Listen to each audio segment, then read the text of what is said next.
Oh, because you're tall.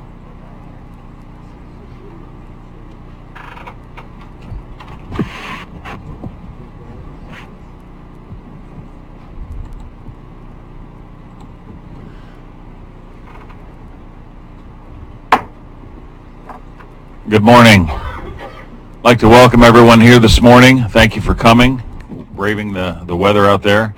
If you would please join me in our Pledge of Allegiance. I pledge Allegiance to the flag of the United States of America and to the republic for which it stands, one nation, under God, indivisible, with liberty and justice for all. I will yield to Commissioner Boyce. Well, thank you. Just a quick update on law enforcement officers lost in the line of duty throughout the United States. It's up to 9. 4 of those have been by gunfire. So, Mr. Chair, if we may just have a moment of silence. Thank you.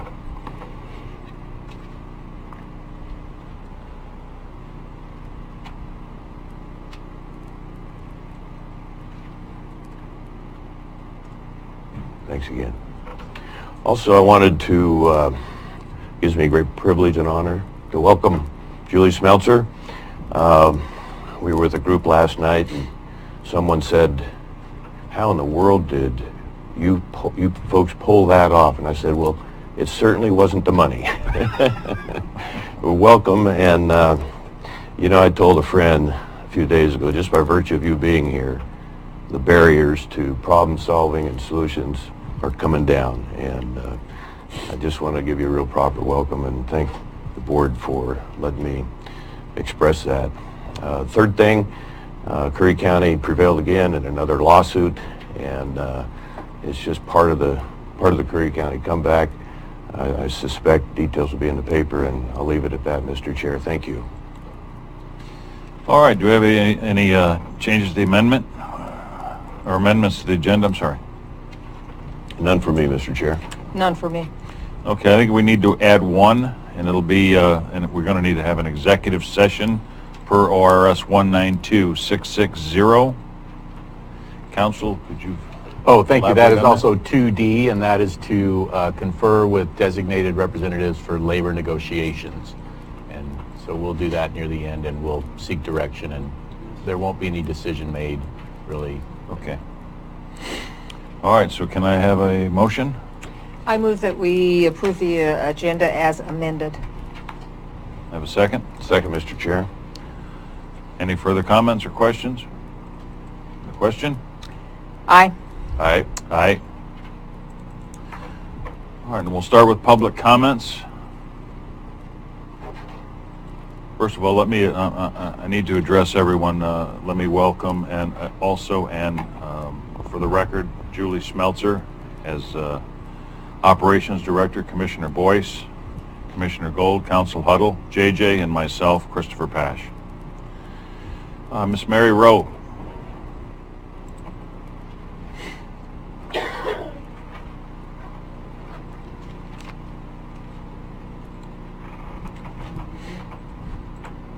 I am Mary Rowe. I would like to ask that you consider removing the 30-minute limit for public comments at future meetings, and that you allow citizens input at workshops, because listening to citizen input on a project, by the time it gets to the BOC meeting, is often too late to make a difference. Sometimes an ordinance has already been drawn up. I would like to make a suggestion about the issue of lack of accessibility to information about County Board of Commissioner meetings for those who cannot use a computer due to disability or age. There are still many citizens in Curry County who cannot use a computer. I am one, due to my physical disability, and the director of one of the 2 food banks in Gold Beach, who is a senior citizen, does not email. I have a friend who does not use a computer due to being developmentally disabled, but she can read. And I know many other older people who do not use computers. I have been told that in former years, copies of the informational packet about county BOC meetings, as well as the minutes, were printed out and given to the 4 libraries in our county. Each library hung up this information for citizens to view, and so did the county BOC office. Citizens could also make copies. We could do this now by emailing it to libraries and asking them to print it out and providing a copy to view at the BOC office. I would also like you to provide animal control in our county. We need an animal control officer.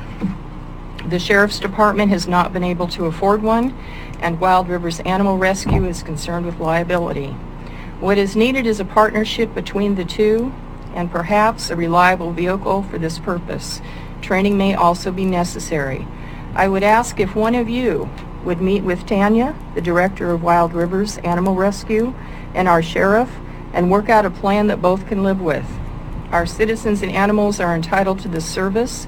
It is a public safety issue, and to not assist animals who are suffering greatly is irresponsible, cruel, and scandalous. Thank you. I want to say, as you know, I've spoken with you about the animal control issue, and I have spoken to Sheriff Ward. I think his involvement would be if you had an animal that was out of control and or someone protecting, a person protecting that animal. That's at the level that he would get involved. I do think we need to have some kind of animal control, and it is something that I'd like to get involved with. Thank you. So that we can do something about it. I would like to say, I'd like to probably say that we can get to this probably in March. We've got a pretty full agenda for the next few weeks, but I would be interested in looking at, finding a vehicle. We are searching for a couple vehicles right now for different departments, and having someone that can take up some of the slack with that. Thank you so much, All right, Sheriff thank you. Pash. Josh Hopkins? This is the board. Can I move my comment to either after Mr. Cook's presentation or before the agenda item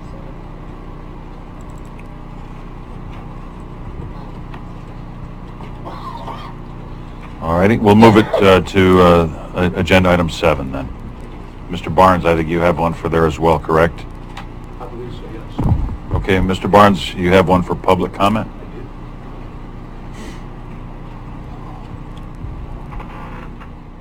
Good morning, David Barnes.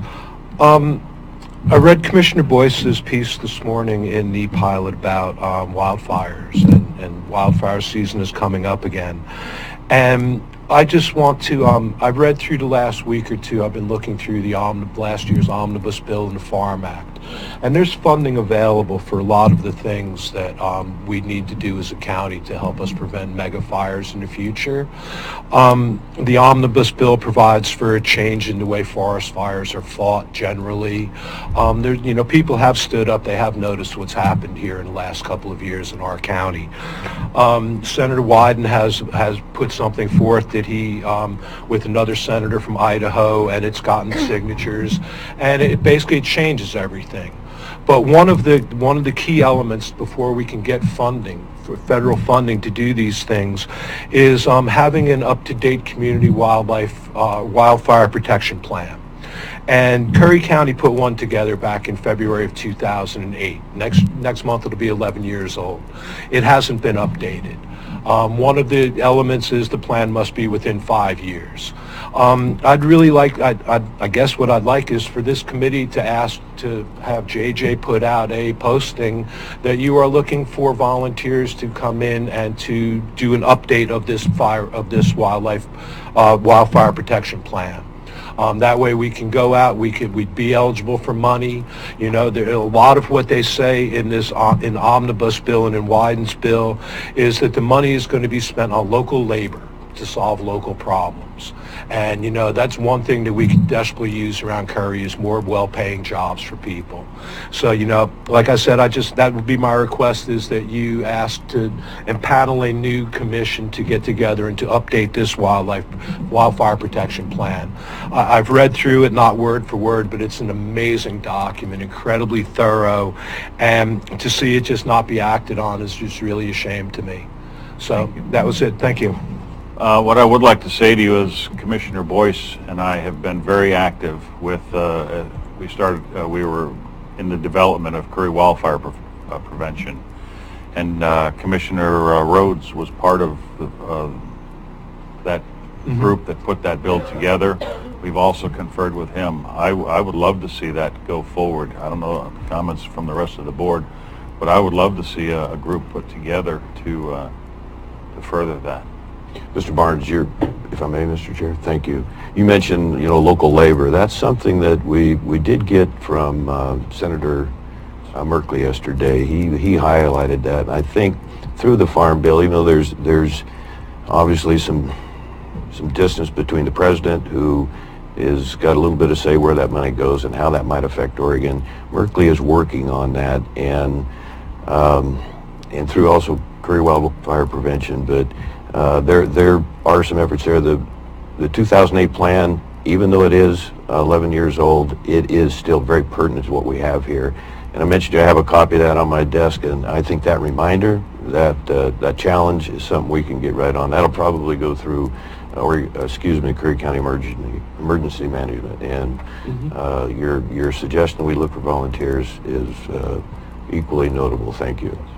I just to point out, it is very pertinent. It's an amazing plan. I've read all 168 pages of it. Thank you. The people who did this, Lucy Labonte and the others who put this together, did an amazing and thorough job on it. It's still pertinent. It doesn't. I don't think it's going to require much, but if we want to act on it, we need to update it. So. And Jeremy Dumeyer, I don't want to misquote him here, but I think my understanding was through Title III funds might only take $5,000. I know it's a lot of money, but still, in the interest of a 160-page document, that is a reasonable amount and might be all that's required to update it, especially with what's happened to Curry County related to wildland fires, catastrophic fires in the last If two you're looking seasons. for help, I'll volunteer to Thank be you, on. sir. I'll volunteer to be on the board. I did a parks plan and a wildlife plan back in New Jersey, so I Appreciate it, I Dave. volunteer. Thank you. Terrific. Ms. Colstrom?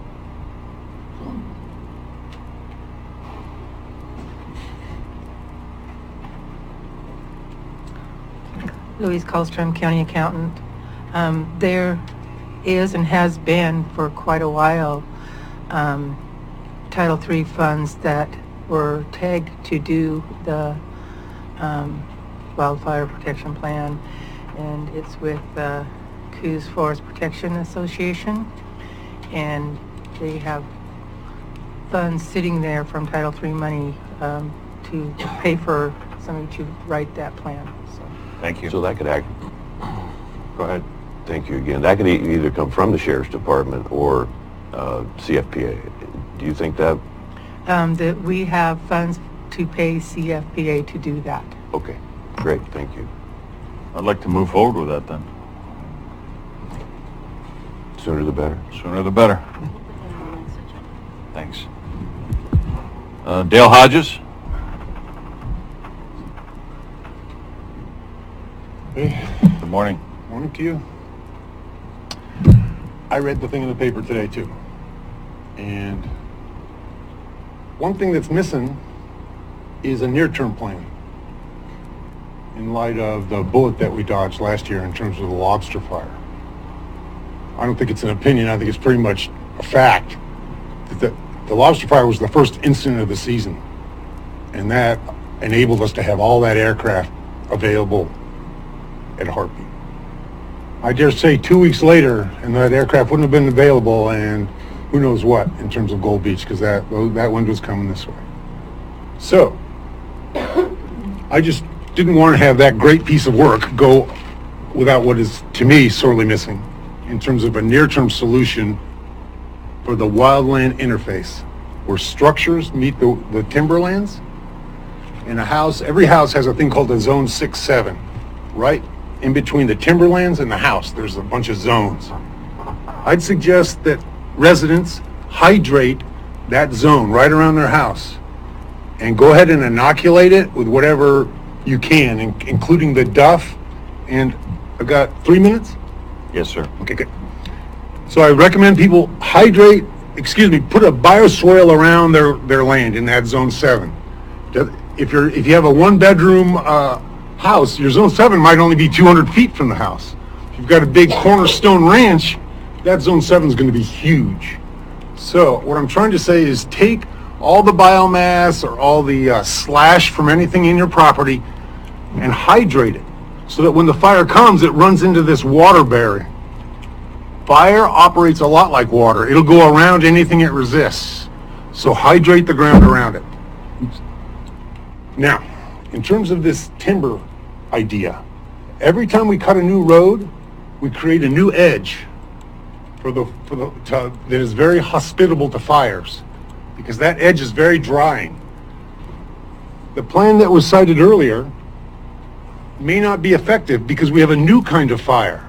The fire is propagating underground because of the droughts. The ground is very dry, and the land is preheated before the flames get there. And so, excuse me for pointing, but I am. Okay. We've Love talked your about this passion. before. You know what you're talking about. We've talked about this before. That edge that road creates is actually just a new kind of fuel. That's what I needed to say. It's just a different kind of fuel. It's not really a solution in terms of firefighting. Getting your timber out there, well, you've been doing that for generations. I don't know about that, how that's holding up for us. That's my clear-cut statement. Thanks for your time. Thank you, sir. All righty. If you're going to be around for commissioner comments, Mr. Hodges, I'm going to speak a little bit about soils and roads and some of the solutions that I presented in that article today. And some of the discussions we've had, I think you and I have far more agreements than disagreements. Your comment about roads, I would like to speak to that later on. I think there's some good and bad issues there. That's all I have. Thank you. Thank you. All right, next we're going to have a presentation from Josephine County Commissioner DeYoung on law enforcement stability. If I may, Mr. Chair. Yes, sir. I went to county college with this. Yeah. Fine. Court, go ahead. Well, I've Court always has something to say. Just what you know. So let's let him get it off his chest. Just what it relates to my good friend from Josephine County. You know, Curry County's broke, and he's been very kind to donate sport coats to me. You know, because of our resource issues. So I'm very glad you're here. And first time I met you, I thought this guy's a leader. He's a non-politician, and I've just really appreciated getting to know you. And thanks for coming here. We had you on the phone once before, I think, on a phone conference for a different issue, and I know you just finished your second year, and thanks for making the trip over here. Yeah, really appreciate the it. pleasure's all mine, and appreciate the opportunity. What I'm here to talk about today is the Law Enforcement Stability Act. It is a House Bill 2382. Just some history on it. When Measure 91 was passed, Josephine County was at the height of probably hey, we don't have any money. We didn't have a sheriff's department. We had zero law enforcement to take care of all the nuances that the upstarting marijuana industry was going to bring to our area. We had an awful lot of growers move into Josephine County, first because it grows really well there. We've got a fantastic growing season, but a lot of it was because we had no law enforcement. We have just some history on it. Josephine County and Jackson County are probably the two biggest marijuana producers in the state of Oregon. 40% of the legal marijuana in the system comes from Jackson and Josephine County, and 80% of what we grow locally in Jackson and Josephine County goes into the black market. So there's a huge gaposis there. When I ran 2 years ago, I ran on the fact that I wanted to wait and see how the marijuana thing was going to shake out, because it's a upstart industry on the legal side. It's been in Josephine County. I watched the first busload come through in probably 1968 and move out in the Tacoma area, and that's when marijuana was introduced to Josephine County. Till then, we were beer drinkers, and after that, when I came back out of the Navy in 1972, a lot of my friends were smoking pot, and I never went down that road because I still like beer. So anyway, what we found ourselves with in Josephine County and Jackson County had a slight shortfall, but Josephine County especially, we had a problem with law enforcement, and from the side of our Josephine County Sheriff's Department, we were unable to respond to the complaints from neighbors that had marijuana grows next to them. We were even unable to respond to growers that were getting their crops stolen from them. And we had a pretty severe element move into the valley that we couldn't take care of. The state answered back last year, and I had a bill, and it wasn't really a bill, it was more of a concept. It was called the Southern Oregon Marijuana Initiative. And what it amounted to is that we ran the numbers on why don't we have the money for adequate law enforcement. And it was because the Secure Rural Schools Act went away, and also our timber receipts all went away. And we went back to the Secure Rural School Act in 2008, and we said, if your general fund was reduced when the secure SRS fund stopped, if your general fund was reduced by 40%, you became what we called a distressed county. There was 5 counties that were involved in that. It was Coos, Curry, Jackson, Josephine, and Douglas County. We all lost 40% of our general fund, which basically is what funds law enforcement. So why do we fill that void? So we came up with the Southern Oregon Marijuana Initiative, and basically you're not allowed, the state during all of their lawmaking said you're not allowed to tax marijuana, only the state can tax marijuana. So we came up with an idea, and it was myself, counsel for the Association of Oregon Counties, Rob Bovett, and David Brock Smith sat in the room, Representative Smith, and we came up with basically the Southern Oregon Marijuana Initiative, which said, should the counties be able to put a business license fee on the production of marijuana? And we kind of had to wait around to see what the state was going to do as far as their unit of measure. They ended up coming to ground with, on the recreational side, their unit of measure that they charge in their application for licensing is square foot of canopy on the recreational side. Over on the medical side is per plant. You apply for, I'm going to have so many plants, so many mature plants, and so that's what they would pay into the marijuana taxation system. In 2017, the state collected $115 million in marijuana licensing fees.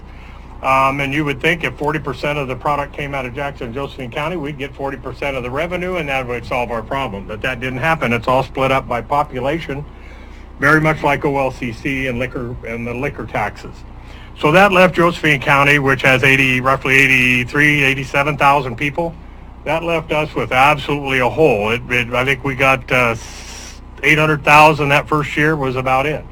So that didn't do it. That helped us, but it didn't really do what we really needed to do. What needed to be done is we needed a full-blown sheriff's department like we used to have, and in order to basically fill this void. If you ask OLCC, they're only going to take care of their legal grows, and the Oregon Health Authority is only going to take care of their legal grows. What do we do about the black market in the middle? We've asked this of the U.S. Attorney Billy Williams. We've asked it of the governor. We've asked it of state police. We've asked it of everybody. They said, well, that's local law enforcement. That's your charge right there. So we didn't have the money to do that. So how are we going to do this? So between David Brock Smith and myself and Rob Bovett, Councilor Rob Bovett, we came up with what is now House Bill 2382.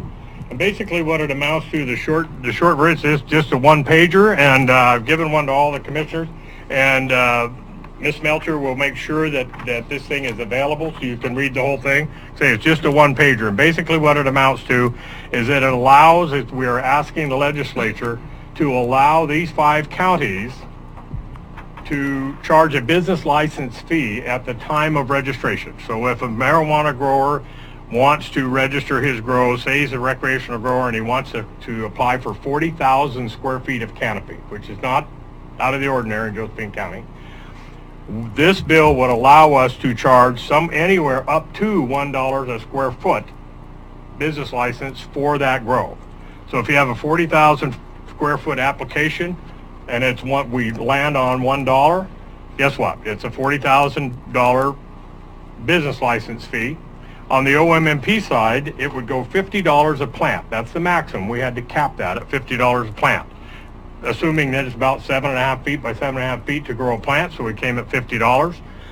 And so basically, that's what the cap is. And if you said, I'm going to have 48, say you have 48 mature plants in your ask, that's $2,400 a year. And that goes directly to it's not done and mixed and then collectively redistributed. It's by where the plant is grown itself.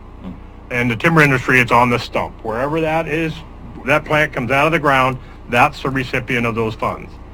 So when we did that, we had some hurdles. First off, the first one, when we had the marijuana initiative, first off, it was aimed at the marijuana industry, and I don't think that's fair.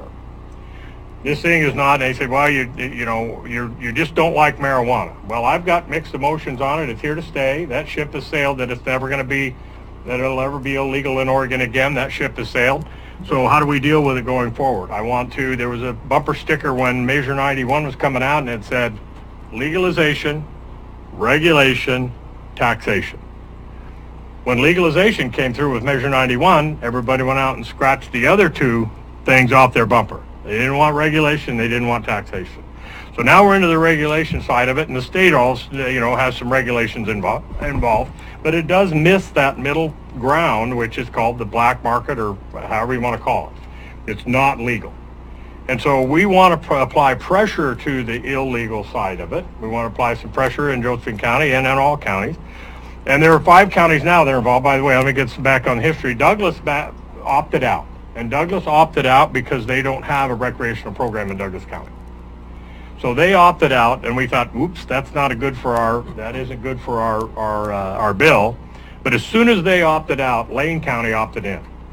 Now, Lane County is huge. Lane County's got a lot more pull than we ever have down here in Southern Oregon, as we all know. Southern Oregon doesn't really have a very strong voice. We're getting a stronger voice with good leadership. We're getting a stronger voice in Salem, but Lane stepping in really helped out. This bill needed to be, it went through what they call legislative LC, which is Legislative Council, to make sure it's constitutional. Is it violating any existing laws? No, it isn't. And so it came out and it was issued a bill, House Bill 2382, if you want to follow it as the session unravels. It was sponsored by a Democrat, Arnie Roblin, from up in Coos County area. And on the Senate side and in the House side, it was sponsored by Representative David Brock Smith. It has a couple more sponsors that have jumped on board on that. We have a lobbyist out of Lane County that's working the halls of Salem. And basically what it amounts to, like for instance in Josephine County, there's some numbers in here in this packet, and the numbers, Ms. Melcher has helped work with me very well on this over in the Josephine County side. And she's got some numbers that how it works out for all the counties involved and what you could expect if this thing were to pass. One of the things that was different from last year to this year is we had a couple of our local legislators, they weren't really ready to get on board with this because they didn't know how the people thought. So we put an advisory question on the ballot in Josephine County in November of 18 on the ballot, and the advisory question basically said, should the counties be able to apply a business license fee on the production of marijuana, both medical and recreational? And that money, in Josephine County, this was ours, was read to say, and that money would go into a law enforcement trust fund. I've had the governor ask me, and I've had the Chief Justice of the Supreme Court in the state of Oregon ask me why a law enforcement trust fund. As if I walk out of this building or any building and I go run into somebody on the street and I say, if you were to give your money, how would you want your tax money spent? The first thing out of their mouth is going to be public safety or law enforcement. And that's what they want to fund first. And that seems to always be the pawn in any ballot measure. It's always the pawn. So we put it in Josephine County, we put it into a law enforcement trust fund. The governor said, why would you do that? And I said, because I don't want to fall into the same trap that we fell into with ONC years ago, where we got all the money and went in the general fund, and before you know it, we're all flying around. The commissioners have an air-conditioned helicopter, and they're going back to Washington. They're spending a lot of money. After I'm gone, long gone, I want to make sure that there's a trust fund that is overseen by a board of trustees, number one, and number two is the budget committee. So you have a double set of hurdles to go. If you're law enforcement, you say, yeah, I want some money out of that trust fund. You say, okay, you need to plea your case to both the trustees, the board of trustees, and to the budget committee. It can be used for anything. In Josephine County, we have a real lack of court security. Guess what? We'll be able to fund that. We can put school resource officers. In Josephine County, we have junior high kids trading marijuana for homework. We can't have that. And we have no way to enforce that. I am going to, if we get to committee, which we're going to get to committee, I'm thinking this is going to start in the House Revenue Committee, but I'm going to throw the Oregon State Police and I'm going to throw Josephine County Sheriff under the bus. Because I'm going to ask him point blank. I'm going to say, Sheriff Daniels, in 2018, how many busts did you make? How many illegal grows did you go rip the plants up and put the people in jail that run that? And he's going to say, none. Same thing with OSP. I think OSP did a couple of them, but not very many. And I'm going to ask them, what, did you not know where they were? You couldn't find them? I mean, 80% of the grows are illegal and you couldn't find one? No, it's all revenue. They don't have the revenue and the staff to go out and physically rip up the plants and arrest the people. The governor asked me, she said, well, what's in it for the state? Well, and that's the revenue's going to ask the exact same thing. If we can lean on, if these 5 southern counties where most of the marijuana illegal is grown, if we can lean on those illegal grows, I'm hoping it'll push both. They will have enough invested in their growth. They're not just going to pack up and go away. That it will push them into one of the 2 state programs, and then the state will be able to collect revenue on the normal passage, on the normal, with the normal channels of taxing the actual plant, the product itself. So I'm thinking that's the way we're going to go on this thing. It's receiving. At first, last year, we tried it on the short session. Basically, it didn't go anywhere. Coos County, I mentioned the advisory question that we put on the ballot. Just to let you know, it came back in Josephine County. Our voters, 76-24, in favor of, yes, please do this. Please do it. Coos County put a similar advisory question on their ballot, 71-29. So 2 out of the 5 counties have put an advisory question on there. Their constituents all said, hey, hallelujah, it's about time. Representative Carl Wilson from Josephine County, from the district over there, he's cautious on this. Last year he did not support it because he's a good Republican and he doesn't like a tax of any kind. But I said, but the Republicans like law enforcement. So anyway, but this year he's looking at it again because there's been an awful lot of things change in the scope of this thing. He and I both decided a number of years ago when we were both running that we had to let this thing run its course for about 3 or 4 years to see how it panned out. And this year I said, okay, you've had your laws come in from the state side, all the money to go into state police in Southern Oregon, and all the money we can get, and the governor put $3 million in law enforcement, which we got $600,000 of in Josephine County, but that's a one-shot deal. It was a grant. It's not stable funding. I want stable funding for law enforcement. I want stable funding for all 5 of these counties. When Lane got on board, that tells me something about Lane County. They have an issue. We all have an issue. I'll tell you some people that do have an issue coming up, and that Douglas County's got an issue, but I don't know whether they recognize it yet. I know that Klamath County, but they don't grow a lot of marijuana over there. But Klamath County's been funding their deputies out of their road fund.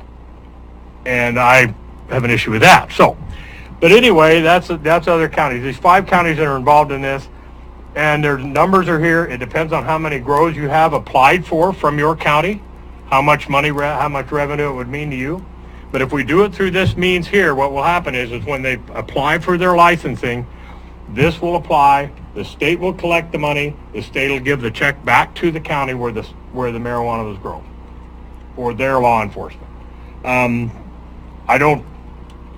not ordering you to say where you're going to spend the money, but I'll tell you what, I was asked to take the law enforcement trust fund out of our program for Josephine County. I said, that's where the strength is. The strength is in that advisory question. I've been told by 76% of my constituents that that's where they want the money to go. I'm not going to deviate from that 5 inches. I won't do it. So that's where we're at. I think I appreciate any support we can get from your county commissioners, and I'm going to, you're my first stop. I am off to Coos County next week, and then Jackson County, and then Lane County to give a presentation just to make sure that everybody's on the same page. We have the same dialogue when it gets to the state level, and hopefully we'll get through. A lot of times, you run these things up a pole, and I don't know my way around Salem at all, but I'm getting ready to learn how to paddle that canoe. I have been dealing with Jeff Rhodes. He's the governor's marijuana advisor. He's been very helpful, along with Rob Bovet, who is the counsel for the Association of Oregon Counties. We've had endorsements from the Sheriff's Association, Realtors Association, LIPSIC, Local Public Safety committee. Let's see, AOC has backed it. League of Oregon Cities has backed it. So it's extremely popular across the state. I'm hoping that we can get enough participation from our legislators up there to pull this thing off on a first go around. But I'm told that you usually have to go 4 or 5 times before the legislature before something pulls off. But I think we have a very, very good case. And there's one of those things where the first thing is revenue. And I think we can show a positive outcome for the Department of Revenue. At the same time, we can show a positive outcome from all law enforcement in Southern Oregon. We went to a marijuana summit last year, hosted by Billy Williams, the U.S. Attorney.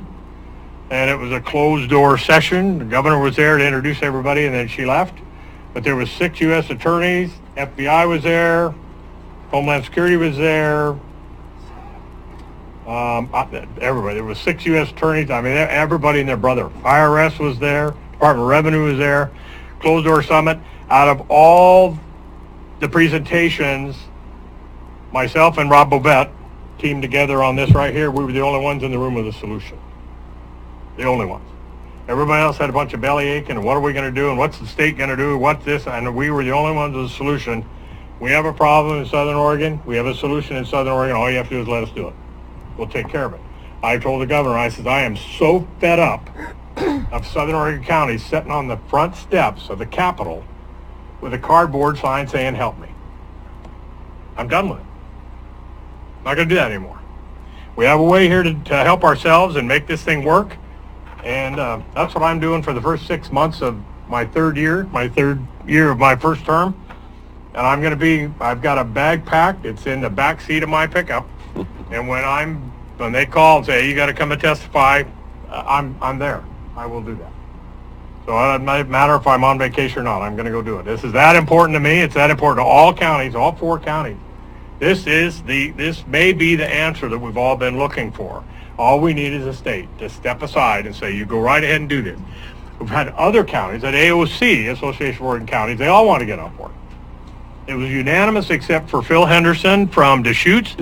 And Phil and I, we are very good colleagues. You know Phil, we all do. Yes. Great guy, but he has his issues because at that time, Deschutes didn't have a whole bunch of marijuana grown there. Boy, they do now because it's all greenhouse.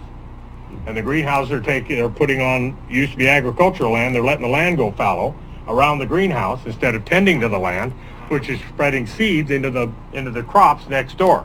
So this thing just has a tendency to snowball. He's changed his mind about that. But it was unanimous at AOC to back this, and everybody said, when can we get started? We kind of had to, stop right here. We need a pilot program to make sure this is exactly what we want. And I think this is a pretty open and shut case for it. Like I say, it's just a one deal. Another thing we did from the first one to the last one is we did put a number on that. We capped it at $1 per square foot. We capped it at $50 a plant. I don't want any county saying, ooh, I can see where I get that helicopter, and deciding to go $5 a square foot and $300 a plant, because that's just unreasonable. I'm not here to put the industry out of business. It is I've been told and I've got growers in my office that have concern about it's going to take away our competitive edge in the marketplace. And I said, Southern Oregon has the very best pot in the entire world. It's sold in Tennessee. It's sold in Denmark. It's sold everywhere. It's got Josephine County DNA stamped all over it. Southern Oregon DNA. This is the place. Myrtlewood and marijuana grow here. Guess what?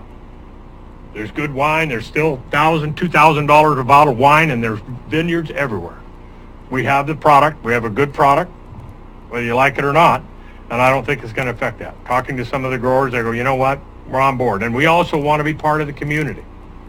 I've had legitimate growers, Amanda, and Amanda's worked with Julie Smeltzer and she fought us tooth and nail, but now she's coming around. She came in my office the other day and she goes, how did you let Julie sneak out of here? I said, let me show you the door. She walked out. She didn't sneak out. I'll just say this outright. As soon as I saw Commissioner Boyce up at AOC, I said, you pirate. Oh, You pirated a bit. we just loaned her, sir. And that was it. And I had some other adjectives to go with She was that. on lease. But I want to tell you, you did well with Julie Smeltzer. Really well. We passed, but before she left, we got our marijuana ordinances passed. We've had a huge move forward as far as our compounds go and trash and so on and so forth. So you got a good one there. And it wasn't the money. And her and I talked, and her and I talked at great length. And my final comment to her is, you do what's good for Julie. Her move here is what's good for Julie. I'll back her 100%, all the way through. All right. Thank you, sir. Thank you. Ma'am, thank you. Questions? Commissioner Boyce? Thank you, Mr. Chair. I just want to highlight your work with the U.S. attorneys. You know, I think what you're saying there, and it needs to be said, Oregon is, correct me if I'm wrong, the #1 exporter in the world of quality marijuana. We used to be the #1 exporter of timber, so there, as you said, Carl Wilson, good news if you're able to get him on board, and good work there.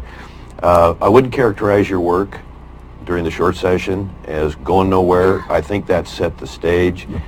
You benefited, or we will benefit from your work with the other counties, and you and Director Smelzer, I think, is just tell us what we can do and how we can help. Very happy to hear. Not surprised you're going to Coos County and getting Lane County involved. There's some people we can work with there. It would be very beneficial, I think, to the entire state. So, excellent work. I know you spent a tremendous amount of time on this. I used to have hair like Quartz. Now I don't have any hair, and it's great. Commissioner Gold? I just had a couple of questions. Yes, Would ma'am. you say that it would be wise for us to put an advisory question on our ballot regarding this issue, simply because I think there's a timeline of February 19th Yes. to get that on? Yes. And I would think that your case would be much stronger if you went in to the legislature showing that you had the 70% support. You are absolutely correct, Commissioner Gold. That is exactly why we put 2 of them on the ballot. There is a copy of our advisory question in your packet there. Like I say, it does have the element of a law enforcement trust fund, because that was very popular. I talked to Chief Justice of the Supreme Court, Martha Walters, and she was in our office. We were blessed to have her come and visit, which you don't get that every once in a while. The Chief Justice walks into the county commissioner, whoops. I got her autograph. I thought that was kind of cool because I had her bio there. But that was one of the things that she was interested in, is what would you do with the money? And I said, boy, court security it's on our list. We have a list of things that we really do need to do and what our needs are in Josephine County. And so that was, they liked that. I have one other question. Yes, ma'am. Presently, this is considered as farmland, the marijuana growers, and I know that farmland is taxed at a much lower rate Yes. than regular land. Yes. And you have to look at the product that's coming out. The product marijuana is worth a whole lot more than just regular crops. So I think that would be another strong point on this issue. Yeah, and one of the other conversations we've had is that this industry's been here for roughly 50 years and haven't paid any taxes up until now on anything, income or whatever. I had a young grower in my office, Cody, and he was in my office. Why, you don't understand, I pay all of these fees and you're just not, I don't get credit for that. And I said, well, let's just take them one at a time. So he named all the things that he pays, and I said, okay, great. So who do you write the check out to? Well, State of Oregon. I said, who'd you write this check out to? Well, Department of Revenue. I said, who'd you write this check out to? Well, it was OLCC. Who'd you write this one out to? Well, OMP. And everything went, and I said, okay, you've fired 6 arrows in the air. Not one of them stuck in the courthouse lawn to help pay for local law enforcement. I said, now I'm going to liken you back to the timber industry. And I had a chief of staff corner me and said, you can't do this because you can't single out marijuana. If you're going to do it, you're going to have to tax corn and soybeans and lavender and strawberries and everybody else on farmland. I said, you've been doing it for years. So he said, how do you know that? And I says, Doug fir and pine. Doug fir and pine. You taxed Doug fir and pine, but you didn't tax cedar, you didn't tax redwood, you didn't tax the hardwoods. You clear cut a whole hillside. The logger got a tax on cost of doing business for Doug fir and pine, but the rest of it was his. That was all money in his pocket. So we've already done that. We've established that precedent. And that's why we also wanted to run it through the legislature. I could have done this in Josephine County as a simple property tax. Count the plants, give you a $50 bill for each plant, and that's the end of it. I could have sent it just to Josephine County residents as a property tax proposal. There wouldn't have been a darn thing the state could do about it.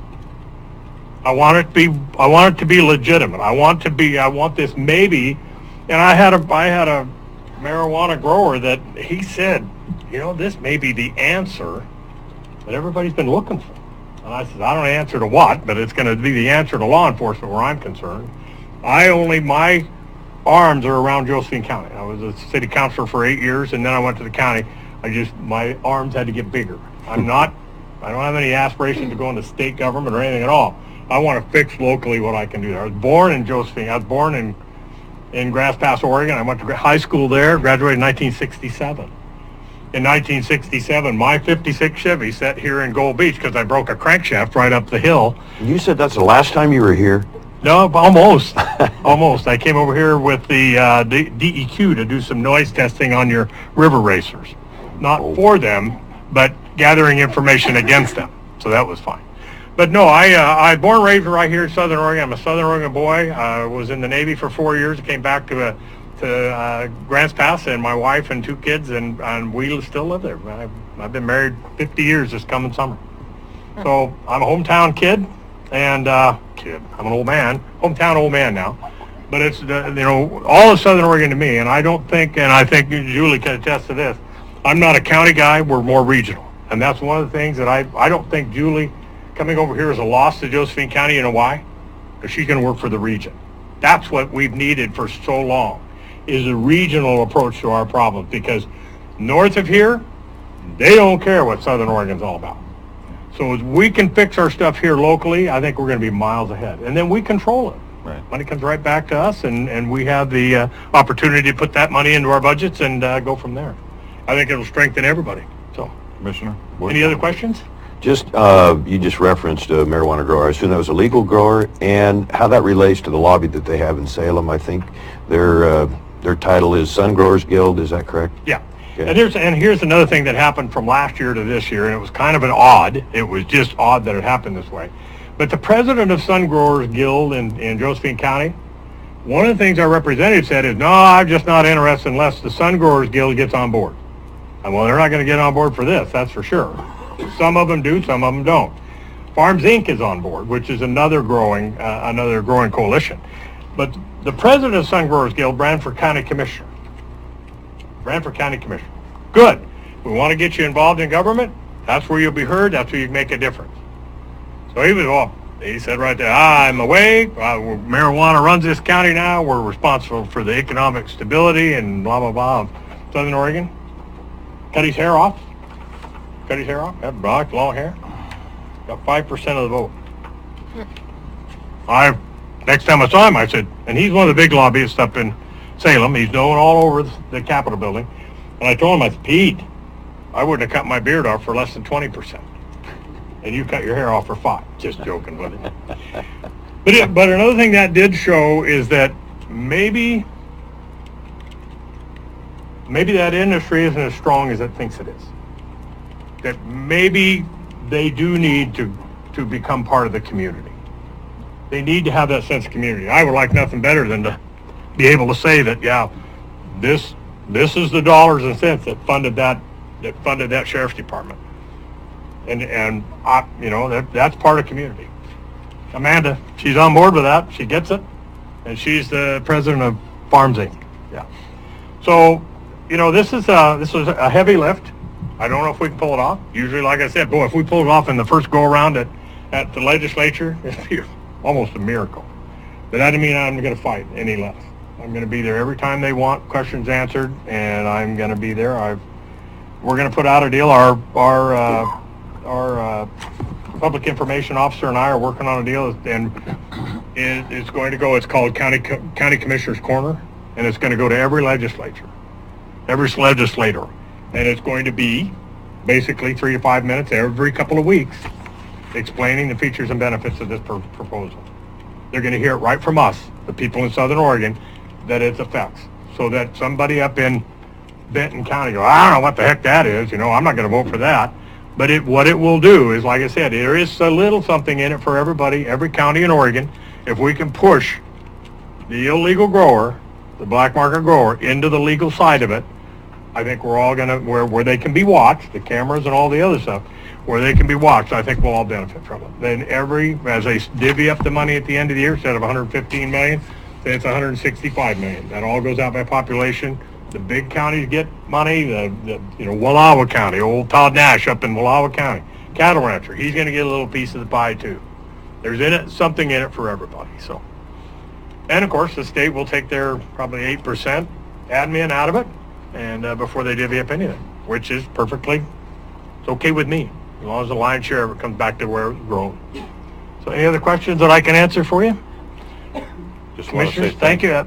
Thank you. Commissioner Gold, it's good to meet you, finally. Meeting you. Yeah, and anytime I want to extend a courtesy to all of you.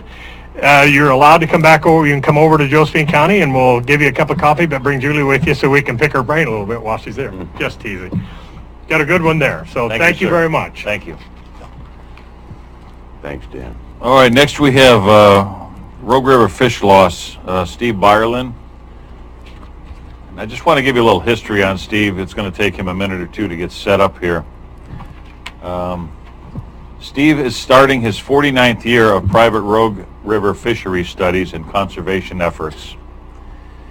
He started fishing the Rogue River for salmon, steelhead, and trout in 1967. In 1970, he joined the New Rogue Fly Fishers and began on a volunteer career of fisheries projects that included fish ladder repairs, in-stream gablins, fish screening, and Savage Rapids dam removal. He spent 13 years on the Oregon Fish Screening and Passage Task Force, 4 years as chairman. Under his leadership, the funding for fish screening and passage went from $400,000 per year to $7.4 million per year. He spent more than a decade as the legislative chairman of the Oregon Guides and Packers, and served as the president of that group. Steve was founding member of the Curry Guide Association for over a decade, which was the strongest guide association in the state of Oregon. During his legislative time, he was the legislative director of Oregon Guides and Packers. He was named one of the top 3 fish conservative advocates by Governor Kitzhofer and was a finalist for the Oregon Fish and Wildlife Commissioner, but was denied Senate confirmation by Brady Adams of Grants Pass because of his work to remove the Savage Rapids Dam. He spent over 23 years on Oregon State Fish and Wildlife boards and committees and volunteered for more than 52 years of his fishing life and 30 years as a Rogue River fishing guide. Mr. Byerlin. What'd you have against Brady Adams, by the way? A very, very fine guy. There we go.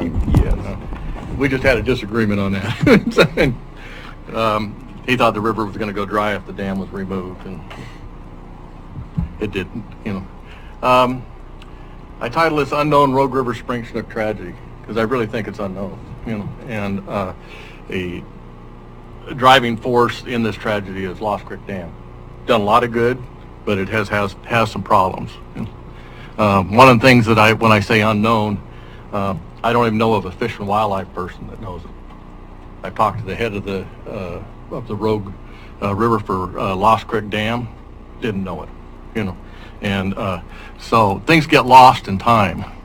The Lost Creek Dam project started in 1935, a long time ago. Most people were involved in that are no longer with us. In the 1950s, it kind of slowed down during the war.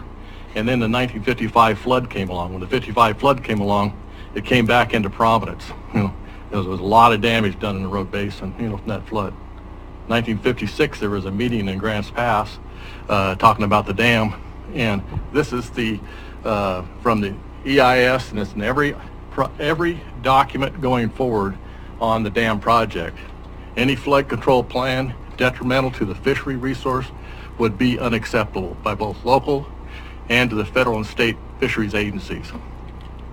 This comes from the 1956 meeting in Grants Pass. And the all the documentation I found, Curry County was absent. I found no comments out of Curry County at any time. Got ahead of myself. Okay. The 1972 Environmental Impact Statement is the guiding document for the project. It's kind of a little bit hard to follow, but in 1962, the dam was authorized in a Flood Control Act. And the authorization is only about 100 words. And that statement from Grants Pass meeting is in that 100 words. And so as it was authorized, it was $106 million that authorized the project, which includes Elk Creek and Applegate as well. The project will effectively isolate upstream drainage area from use by anadromous fish. Maintenance of anadromous fish and residential fish populations will be dependent upon fish hatchery, coal rivers, for artificial spawning and rearing. 33% of the spring salmon habitat was lost above the dam. Interesting thing about that habitat had snow on the ground in the winter, and the water ran pretty fast up there. So the water was real cold. Fish eggs hatch by thermal units. Longer when they're in the gravel, the warmer the water is, the sooner they hatch. And so when you take them out of cold water, put them into warmer water, they hatch sooner. They hatch into a wintertime environment. They don't survive well. ODFW and U.S. Army Corps of Engineers have failed to adhere to the EIS of 1972. For the past 14 years, Coles River's hatchery has not met the agreed quota of fish that were supposed to be produced in the EIS. Violation of the EIS and dam authorization has damaged road basin economy. These violations extend to the contract with local governments and the public. They had, I can't tell you how many meetings around selling this project. Dog and pony show is what I call it. They come to town, they have a meeting, tell them what the project's going to do for you and how it's all going to be. Not anybody in those meetings says, yeah, it's okay to destroy spring Chinook salmon. We don't care. They faulty, well-challenged assumptions by the Corps of Engineers concerning gravel migrations have severely harmed natural spawning. There's two issues, hatchery and natural, and they kind of go together as a double whammy. The Corps of Engineers did is and I found this in the EIS. I read every word in it, many times, and the part that people don't usually read is the comments from the public. Page after page after page of comments from the public over the time that these hearings were going on. And one gentleman, doesn't identify who it is, he stood up in the meeting and said, when you build a 325-foot high dam, gravel will not jump over it. So gravel migration will stop. How are you going to address that? And the Corps person said, very simple. The banks are going to erode, and that's going to put gravel into the river, and the tributaries are going to feed that gravel, into the river, and so we'll have that gravel from that. Well, there really aren't any tributaries. When you control the flow during floods, there really isn't any erosion, and so to some extent he was right when he talked about the lower road, but he certainly wasn't right when he talked about the upper road where all the spring Chinook spawn. Every spring Chinook salmon on the road spawns from Medford upstream to the dam, every one of them. And that 25-mile stretch, and most of those, 70% of them spawn from Shady Cove up. Shady Cove up, pretty darn gravel poor now. I was there before they built the dam. I fished that water. There's people around that have, it was built closed in 77. It's tremendously different than what it used to be. It's still a viable river, though. I will go back to this gravel when we get to the map down a little bit farther. This is the Coal River's hatchery mitigation requirement for EIS is to produce 13,020 returning adult spring snooks to the hatchery, adults to the hatchery, because that's what was lost above the dam. That was an ODFW study that came up with that number. Now they don't claim it. The reported return is in orange, but that included jacks that were not adults, which are salmon under 24 inches. And in the spring salmon, they even have subjacks that are under 16 inches. The wild run was also included, because wild fish would swim to the hatchery. And so the red is the actual return. This has been hidden from us for a long time. It's just been the last 3 years that they put reports out that delineated wild fish swimming in the hatchery, jacks fish swimming in the hatchery, and subjacks, none of which are part of the goal to 13,020. And I call it a goal, and I shouldn't. It's a requirement, you know. This is pretty telling. If you look at 2016, that number represents 1,900 fish that returned out of 13,020. Every one of these fish has a tremendous value, whether it's caught or it isn't caught. You know, fish in the Rogue River. Can you imagine just thinking about the Rogue River and without fish? How many people would come to see it? How many people would walk the streams? How many people would view the spawning beds? How many people would, feel that it was a healthy thing to have? Not many. The hatchery spring snook runs are down 63% in an average over the last 14 years. Only 0.38% of spring snook smolt releases are returning to the hatchery. Steelhead from the same hatchery averaged 3%, or 8 times higher. The difference is, in my view, is that they're releasing the spring snook salmon I've talked about, blew in my face for years. The fish that they're releasing, the hatchery fish, are being released in August, September, and the 1st of October. And there's like 1.6 million being released out of 1.7 during that time frame. That's when the river's the lowest. The water temperatures down below are in the 70s. Squaw fish that were not a native species that came in the river in about 1977. After the dam, habitat changed. They never were able to, live in the river until then, I think they're consuming those smolt going down, And if you have them being fed into a mass of predation, interesting thing, steelhead are released in May.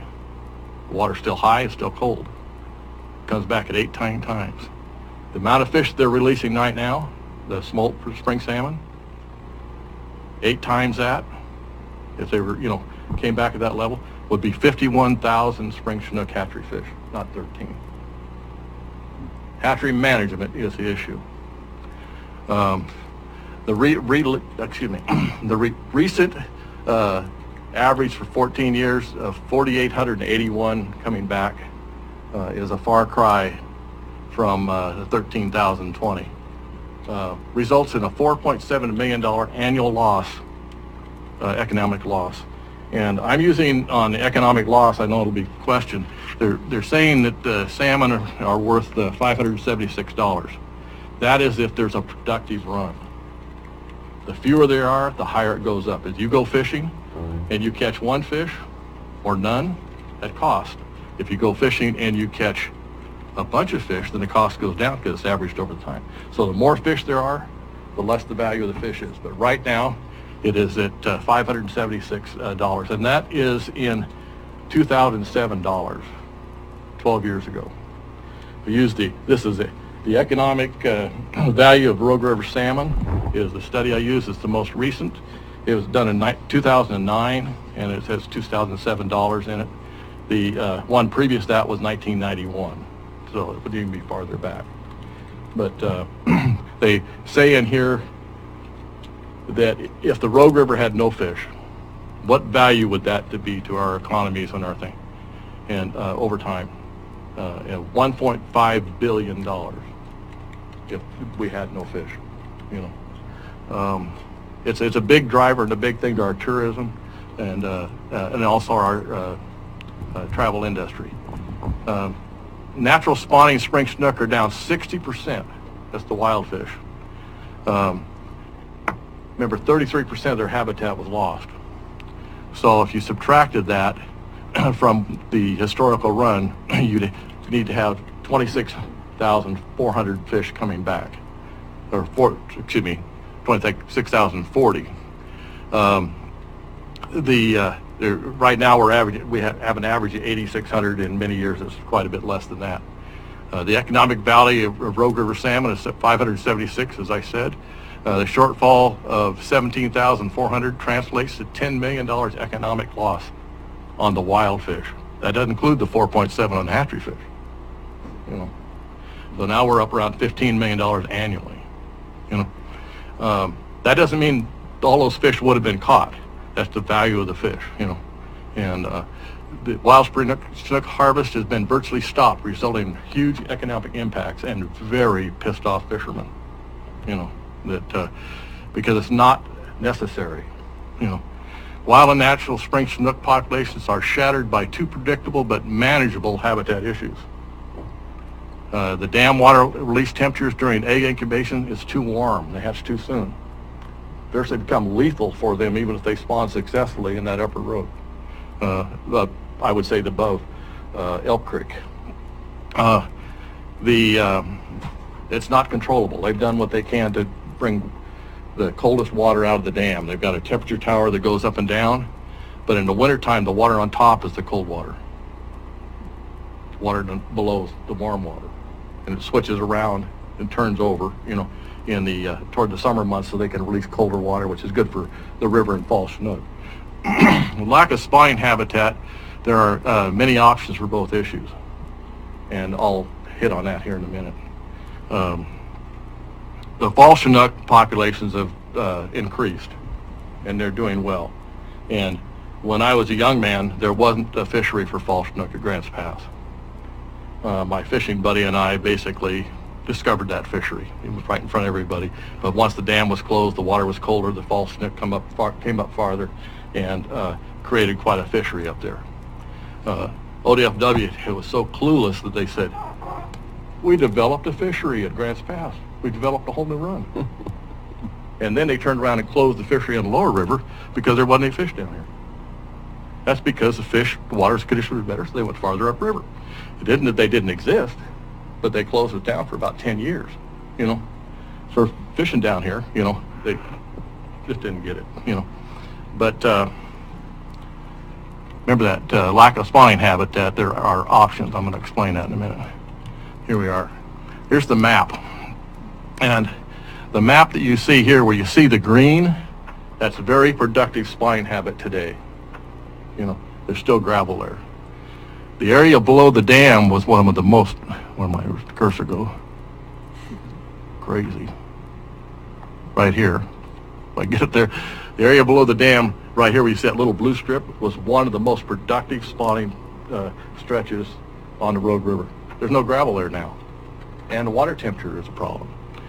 If you come down by Trail Creek, which is you come down to Elk Creek first, and I'll go on that side. Elk Creek, with the time that the legislation was put through, Elk Creek was to have a dam on it. They started building it, and they notched it, and it's not a great spring salmon stream. It doesn't produce a lot of gravel, you know, down below. There was a great spawning area below it that's almost gone. It still shows it green, but they even have a restaurant on the Rogue up there, and at Trail that sat on the banks of the river, and you sat at picnic tables and had your hamburger and, you know, milkshake, whatever, and watched the salmon spawning below you. They had binoculars and for rent, you know, for a quarter or whatever, you know, there. And it was quite a tourist attraction at the time. Well, it was called Rogue Elk, you know, right there, you know, and but that's gone.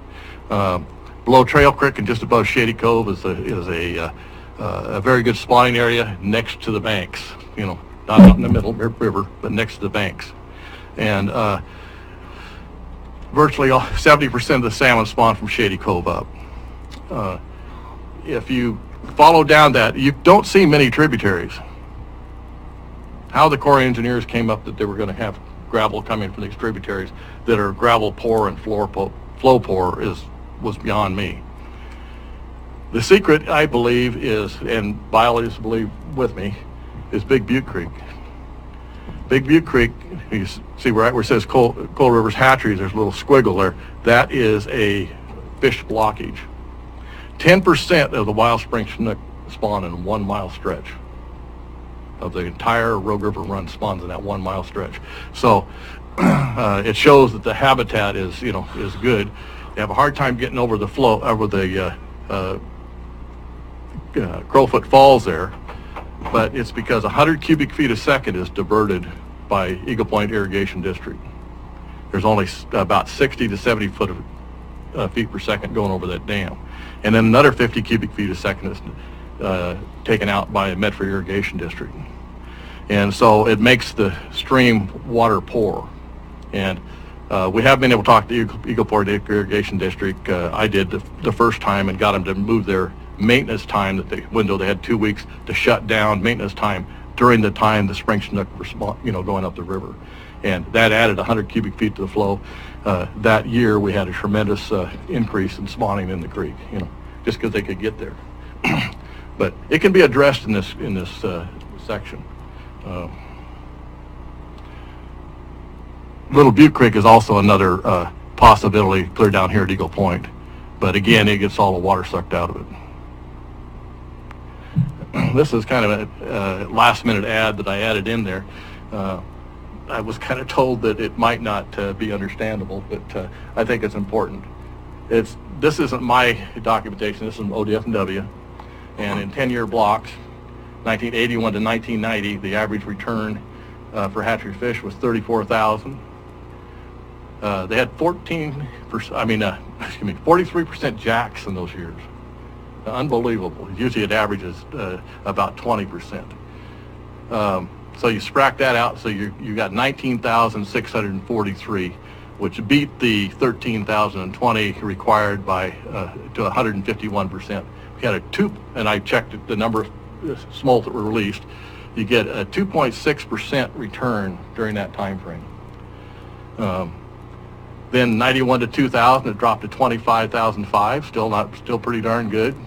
Only had 14% jacks, so we ended up with 24,000.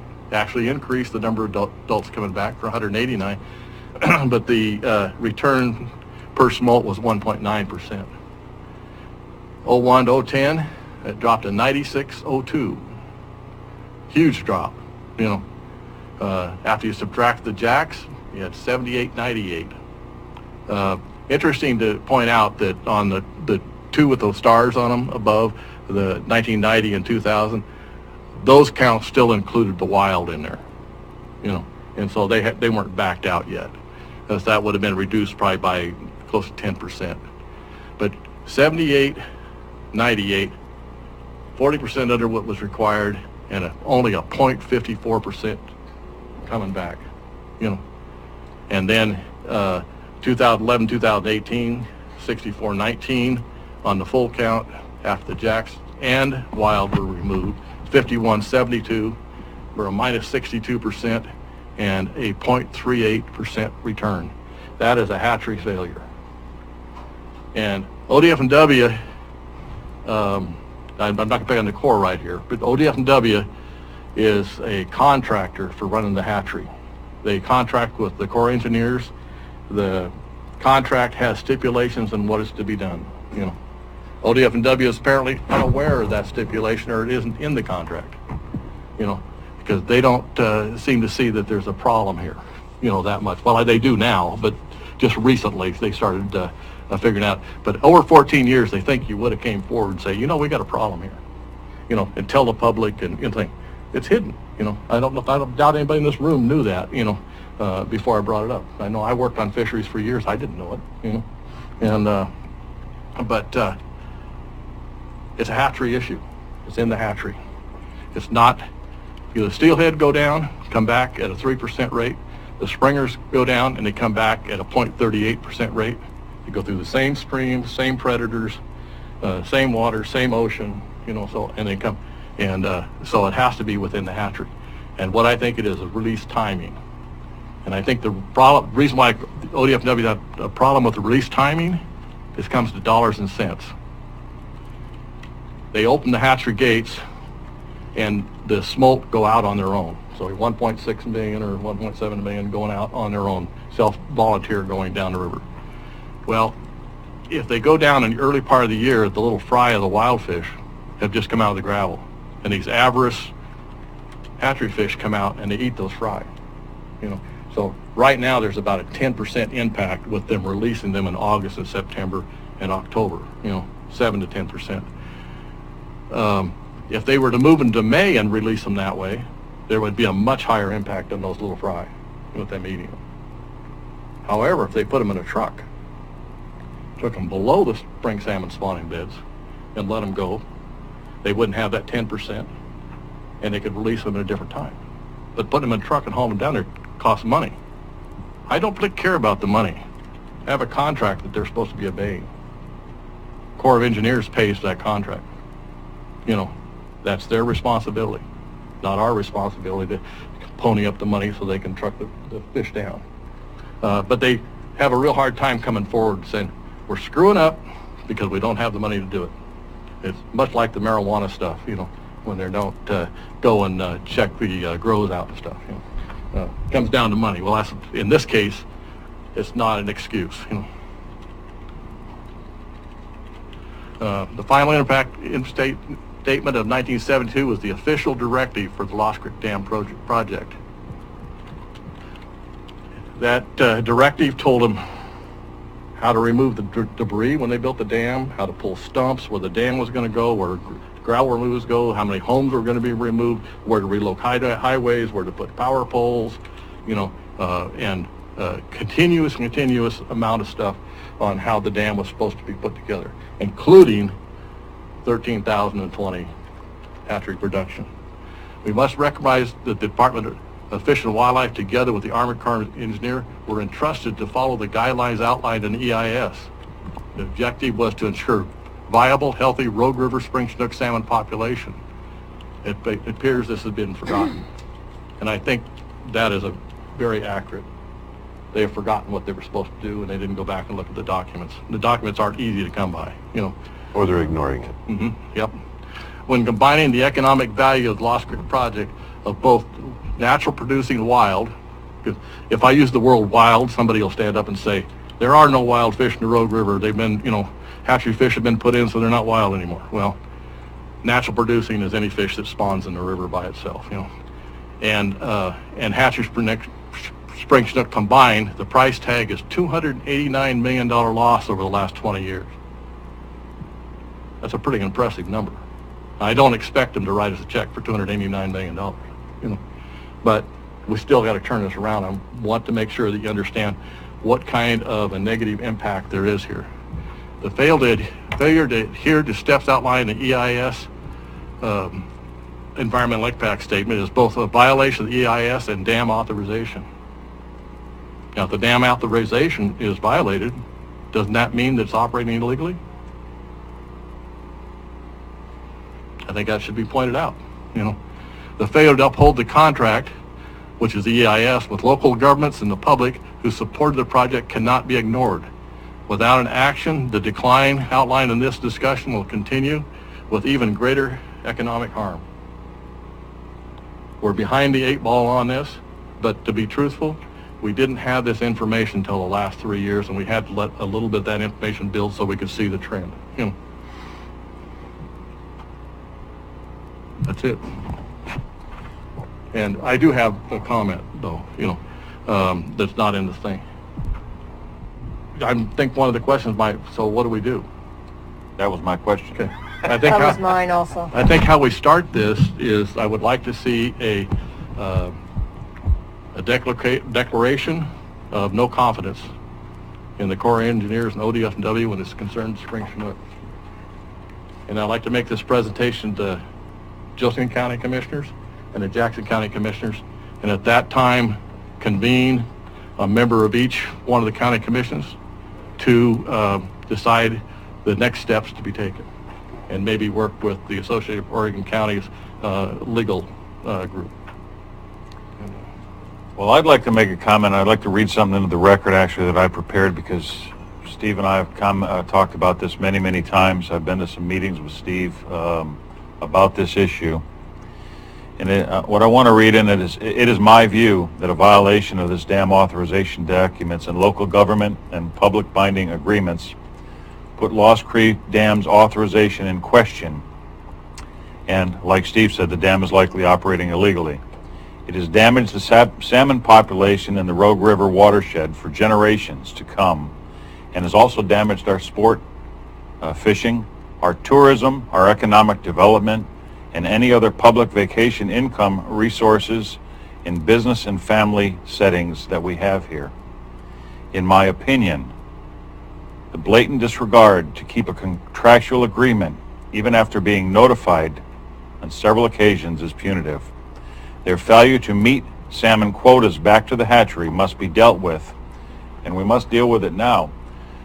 There is a black and white contract in simple layman's terms that says they have to perform these things every year, and in order to get the dam, the Corps of Engineers signed off on that, and they have failed on it year after year after year, causing a lot of the loss of fish we have in the river, the tourism, the guides have lost their businesses, local economies are dwindling because of the failures here. And I think we need to step forward as a community and address this, at a minimum, address it, and see what kind of response we get from them. And even if we don't get a monetary response, maybe we can, get a correction on this forward, moving forward with this, that at least they can mitigate the losses of the fish. Commissioner Boyce? Thank you. Sorry, I was looking. That's Your- okay.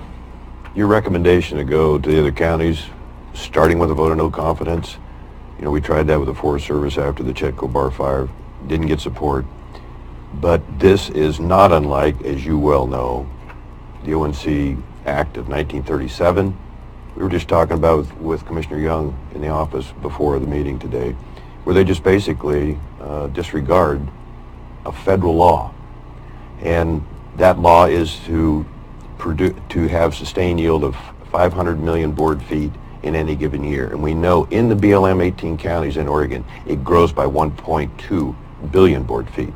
So we're not even, we're harvesting about 20% of what they're required to do. And here it just goes way beyond, and it grows out of control. So this is a good approach. I remember when the dam, my first year to run tour boat was 1973. The Coal Rivers Fish Hatchery was a tremendous source of pride because it had the production capacity to be the largest fish hatchery in the world at that time, the mid-70s. So throughout Oregon it was, we're going to have unlimited salmon. This is well managed. This is again a source of pride, and it's really sad to see how this has devolved into where we are now. And thank you for this incredible work. Thank you, Mr. Chair. Commissioner Gold? I just have one question. If you could have the ultimate solution rather than letters and so forth, what would that be?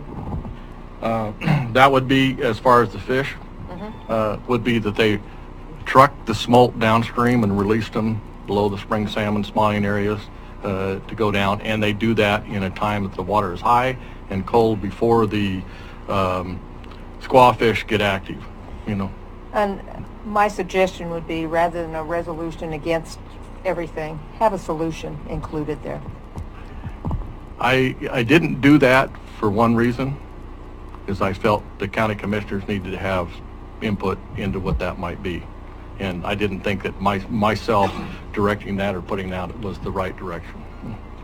Quite I will- frankly, I'm not an expert Yeah. on fishing, but I would certainly help, craft that or whatever, some yeah, kind of. and it seems to me and like you're the expert, so I would I would rely also- on I your would also like to see the expertise. Corps come up with $25 million to create a new spawning tributary per se and fix Big Butte Creek where the spring salmon could get up there and spawn.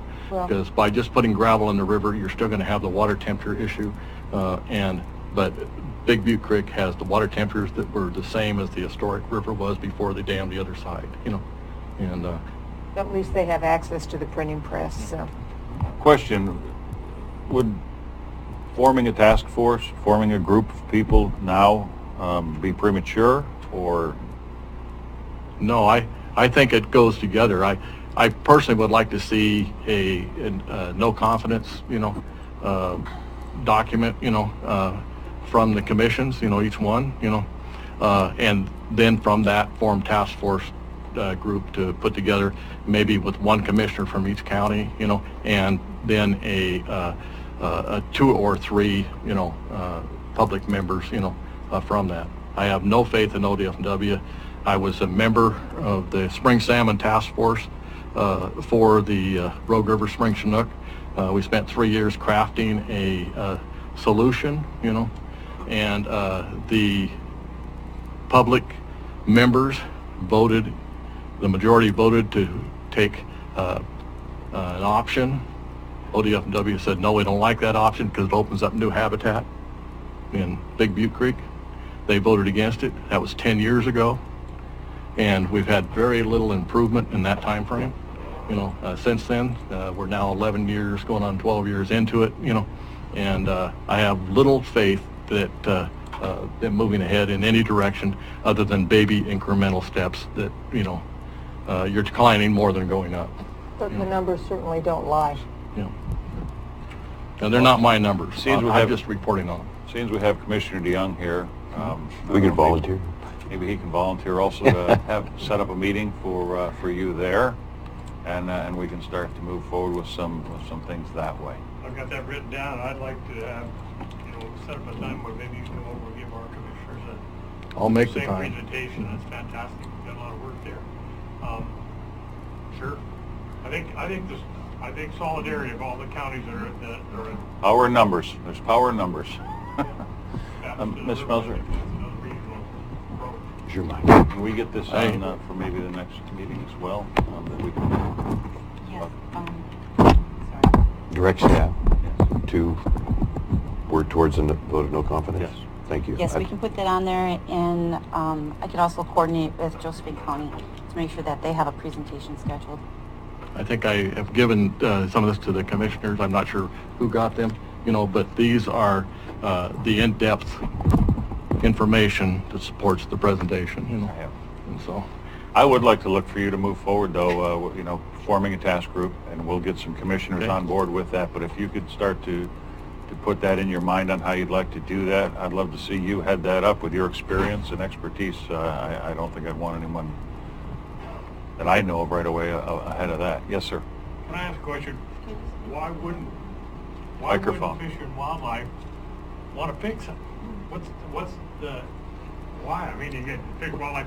We don't want to open up Butte Creek. well, there was a past biologist for the Corps of Engineers out of Portland, and he's retired now. And I remember about a year before he retired, he'd been pushing me for a number of years to do something, bring it forward, get things. I didn't have the information. It wasn't available. Can't just poof it out of the air. Timing wasn't right. But he actually came into my show booth in Portland as a river guide and was booking trips, and grabbed a hold of me by the shirt and put me against the wall. And he says, I'm not going to be here forever. So I know you know about this. We need to fix this now. And he was really big on the gravel. I haven't talked to him for a few years, but I will chase him down. So I will also say a lot of this documentation has just come to light, like Steve said, in the last couple of years. So I can't imagine why they wouldn't want to either, but we attended a meeting not long ago, and it was still sweeping things along and not wanting to deal with it. It's not surprising. I mean, we're in the timber side. There's a number of issues in Southern Oregon. You got to Into the mic. you got to step up to the mic. Thank you, sir. We're getting red flags all over. All righty. Next, we have a presentation from the TLT Transient Lodging Tax, Ron Crook. Thank you. Thank you, Steve.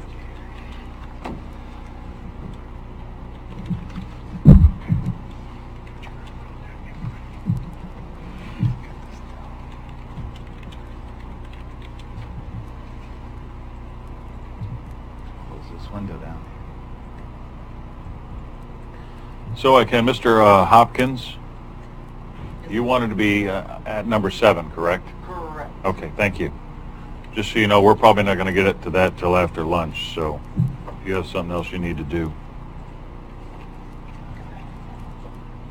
With me today is Bob Chabante, one of the members that had worked on the original proposal. And give a little bit of background.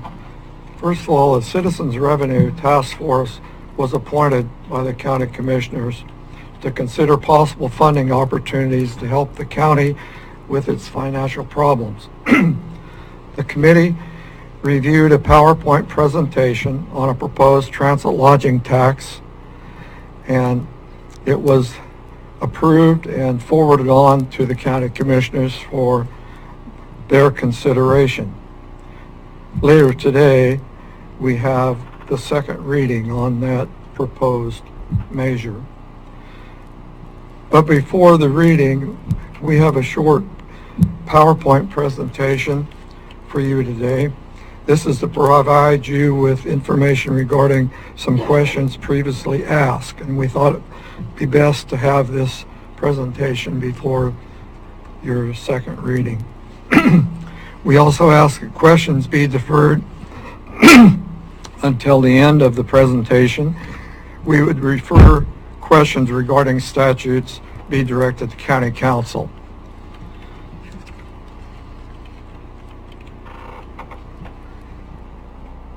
ORS 320.300 is the transit lodging tax, and it means a tax imposed by a unit of local government on the sales services of furnishing of transit lodging, the visitors to the county, the tourists. Transit means, lodging means hotel, motel, and inn-dwelling units that are used for temporary overnight occupancy. Spaces used for parking recreational vehicles or erecting tents during periods of human occupancy, or houses, cabins, condominiums, apartment units, or other dwelling units, or portions of any of these dwelling units that are used for temporary human occupancy. And that's for less than 30 days. We also have, excuse me,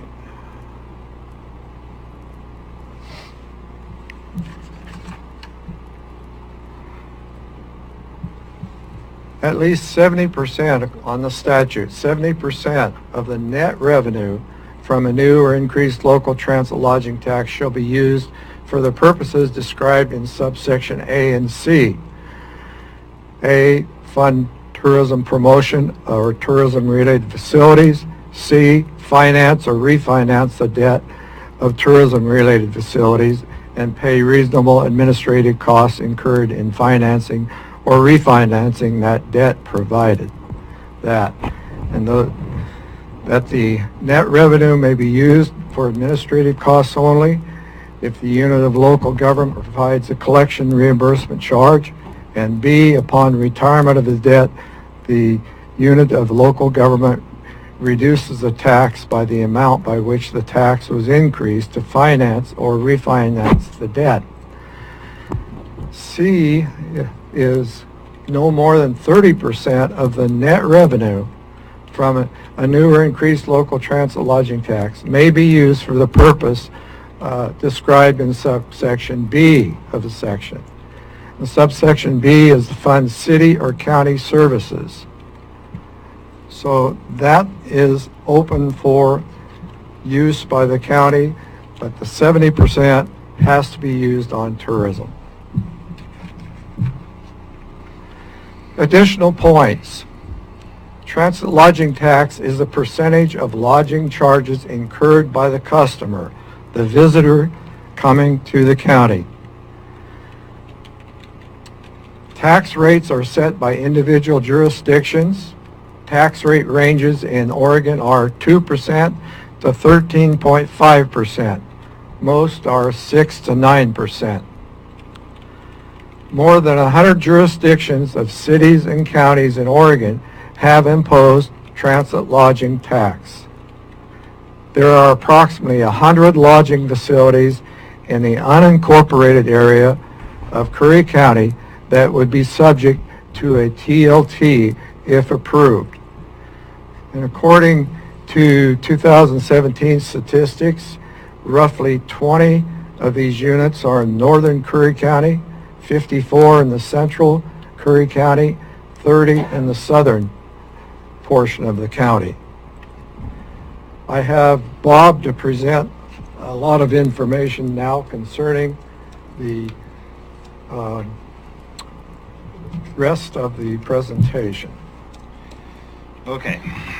So once again, these statistics came from the 2017 because that's the last time they had the full year. Doing that, 2018 just finished. That's coming. So these numbers couldn't increase. So currently, right now, the total Curry County impact would be our overnight visitors. We have over 1.5 million. The visitor spending is looking at $132.6 million, which is all there. And then, of course, the visitors spend $29 million in the lodging, and the average day in Curry County is 2 nights.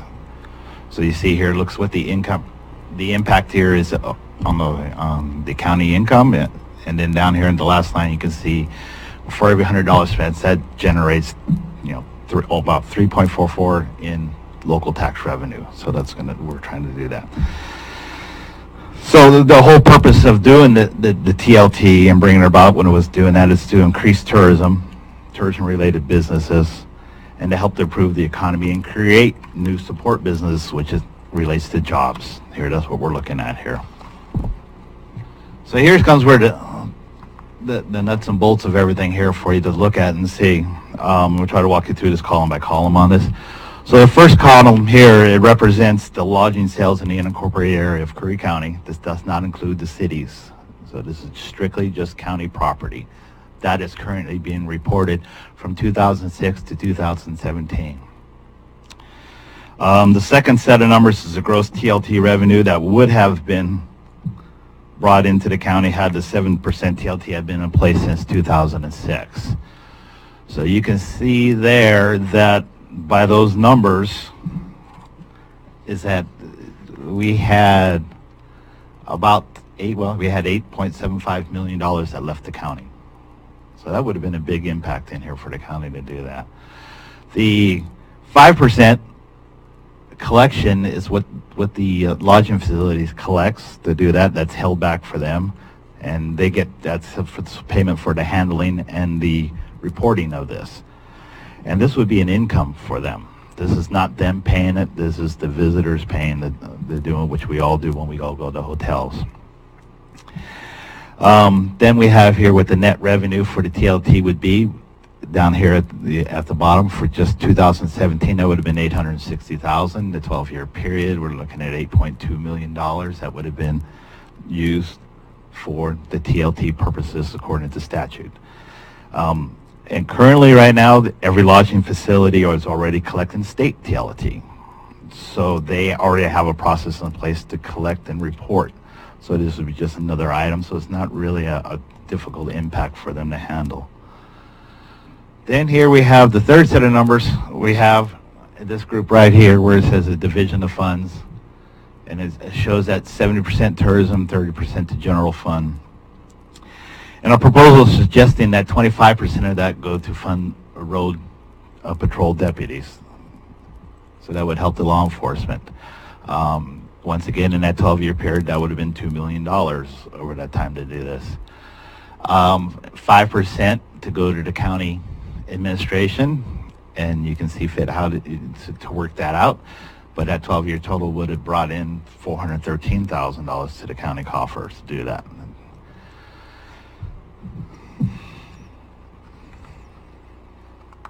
I'm trying to read. I just managed to break my glasses before we started. It's wonderful. So just to break it down here, then following that it comes out to be in the last 12 years, and this is what our records went back for where we searched it. That's why we stopped at 2006 to do that. That would have been $6 million. That would have been nearly $6 million collected for tourism, $2.5 million for the county, and so that's where it totals will come out where we have $8.7 million that left our economy. So whether that's the funding of facilities or however it's used under the statute, that's what have been there and increase our the economic impact for us. And then finally, the division of the promotional funds, and this is what was proposed, and it was also brought to when the Citizens Revenue put together the thing for us.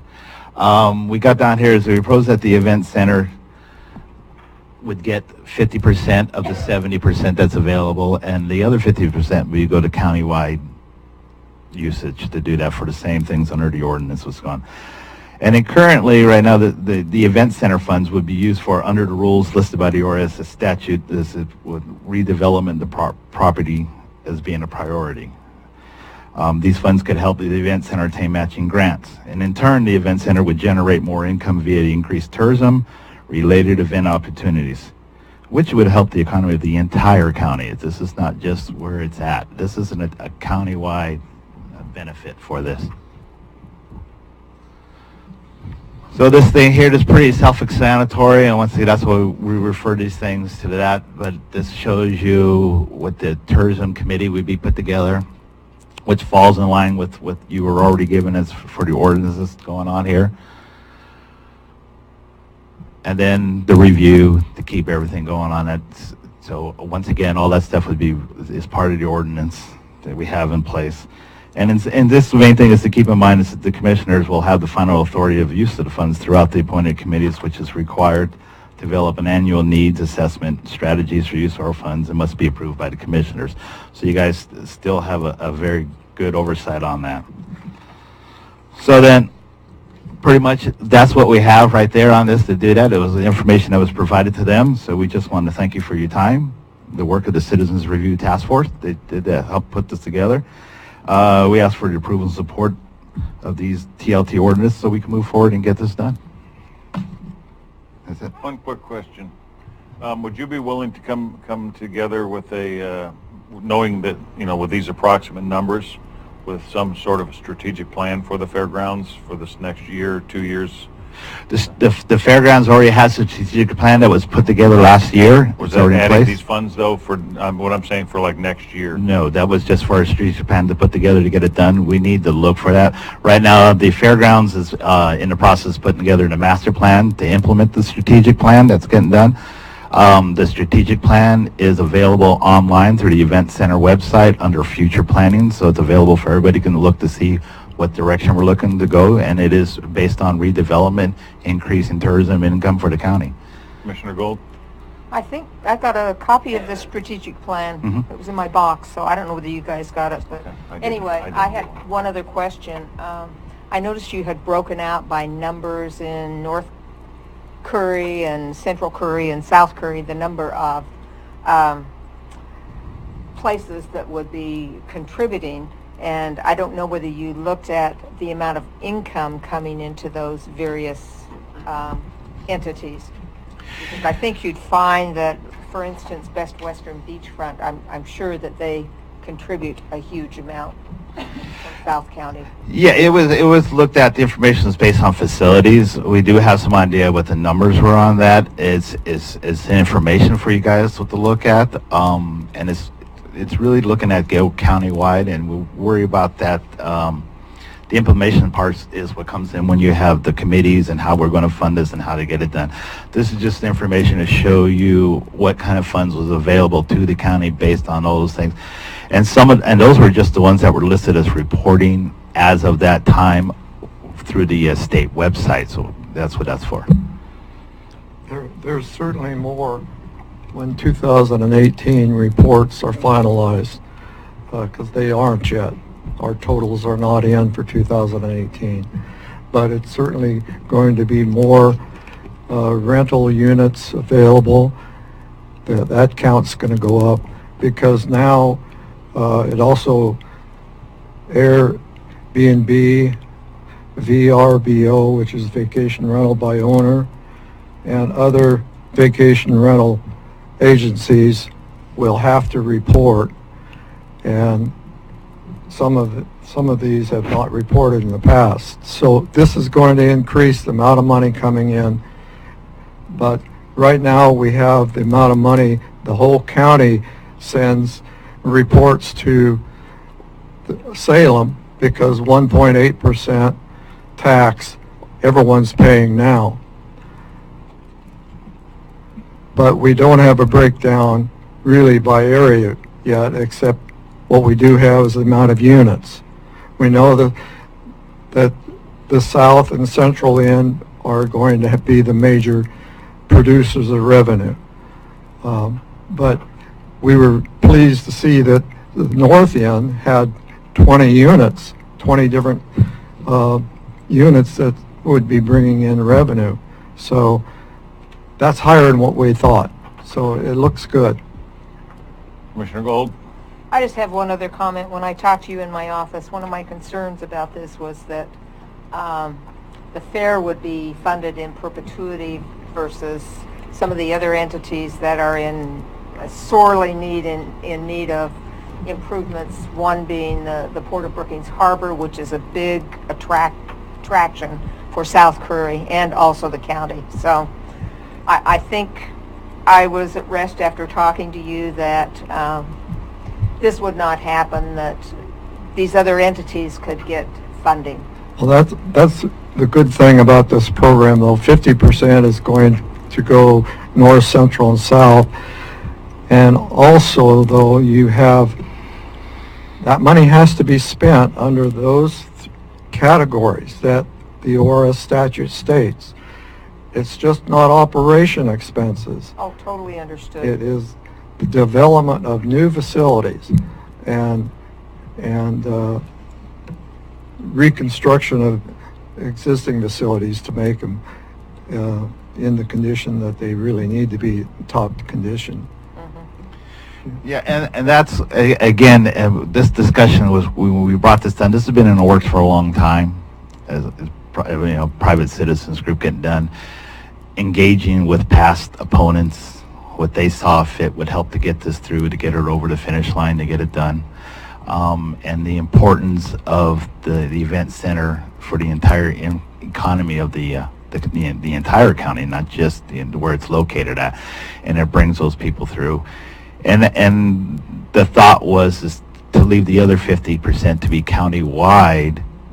So based on when they come in, they make their proposals, they ask, I need this and that, and based on, you can value what they bring in here to do that, and instead of being limited to say, if we break up $100, well, you only get $30 out of that 100, well, maybe your project would be something that would be worthwhile spending the entire or part of that amount to do that, to fund that project for that year. So it's left up to statutes and the committees to figure that part out.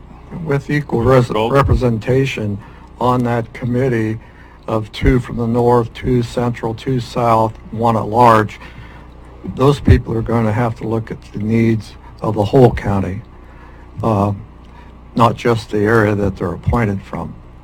So we feel this is a good method of being able to get these fund requests in and all of these different possible jobs that need to be done throughout the county. I would just say that it's my hope that that committee would consider what brings the most tourism in when funding those projects, and do that, prioritize in that method. Exactly, that's what it is. Thank you, guys. Appreciate it. Thank you. I'm sorry, Commissioner. We're going to have a vote on this today, or what was our direction? Later in the day, yeah. Okay, I'm going to have some more comments. If you want to move now, we've got, 12 minutes or whatever? I can make them now. Go ahead. Thank you. The county has some tremendous opportunities here, and it would take some real political courage from this board. You look at what's going on in the state of Oregon right now, they are racing to find more taxes. And what has resurfaced, some interest anyway, recently has been the possibility of a consumption tax. What this does is I think in a good way, takes on the tourism, what some people, local leaders refer to as tourism B, but there's still tourism A that comes across in the Del Norte County border, over the border. Delaware-Curry County border. And of course, the big challenge to make sure, and I support this, and if today's the vote, then I will support it. We're sitting here with 1 month, correct me if I'm wrong, on the deadline to make sure we get this on the primary ballot for May. I'm concerned we might be ignoring that opportunity, though, from a consumption tax. Now we have even potential leverage with a marijuana tax. I'm wondering if we couldn't recommend a workshop and put all three of these together potentially as separate initiatives for the voters, measures, or if we want to put them all in one. I know that may make my friends here a little nervous, but nobody else in the state of Oregon has the advantage that Curry County has with shoppers coming over to save almost 10% from Delaware County. And at the very least, that is $1 million.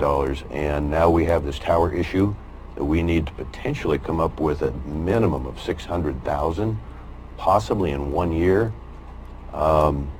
And if we get this, if we have a group that can promote a combined tax and we put it before the voters with very rational reason on public safety, I think we have a good chance. And of course, as you've heard me say many times, do it before the state of Oregon does, or they will tax. I think the risk is incredibly high that they will do a sales tax, and very little of that money will stay in Curry County, and we'll still be saddled with the difficulty in trying to take care of proper rural law enforcement. That's all for now, Mr. Chair. My recommendation is to immediately have a workshop and meet this 4-week deadline in order to get it on the ballot. We've got 4 or 3 different items for that workshop. Potentially. If you're looking to try and combine, even on a separate ballot issue, would we need to come up with a group from each one of those 3 issues to be present at that? Would we want, Josephine County at that workshop to discuss more about the marijuana tax? Would we want the fairgrounds, board there to talk about, this? At the very least, we can get them on the phone. I'm all for a workshop on it because we do need to move forward with some. Can we immediately schedule that then in the interest of the time issue? Go ahead. Just a reminder that later on the agenda, the Revenue Task Force is going to be presenting some ideas and ask for direction on which one you want them to pursue, so they can try and make that February deadline, February 18th Great. deadline. Why don't we wait till then and we'll make a decision then? Good, Mr. Chair. Thank you. Can we? Yes. I just want to make sure that the news media, everyone's aware. What we're talking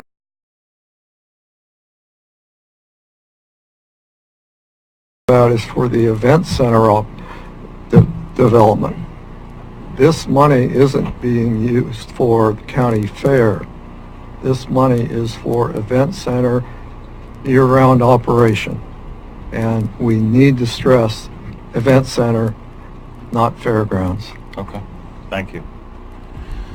We got a few minutes. Can we get through the consent agenda E4? I move that we approve the consent agenda as presented, the historic Bagnell Ferry boat launch. Second, Mr. Chair. Any further comments? Call for the question. Aye. Aye. Aye.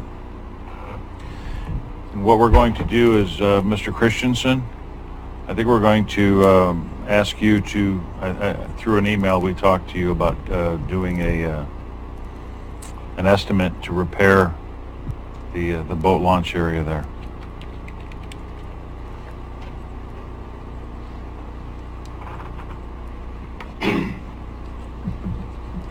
Richard Christensen, County Roadmaster. Hello, Mr. Chair and Commissioners. I thought about that email, and it'd be really difficult to come up with a cost estimate without having a scope of work. But I've been fielding calls from ODFW, from citizens, and there's seems to be a very large amount of public support for repairing or replacing that ramp. In talking with ODFW, they think that we should reach out to State Marine Board and look at maybe having a larger project. So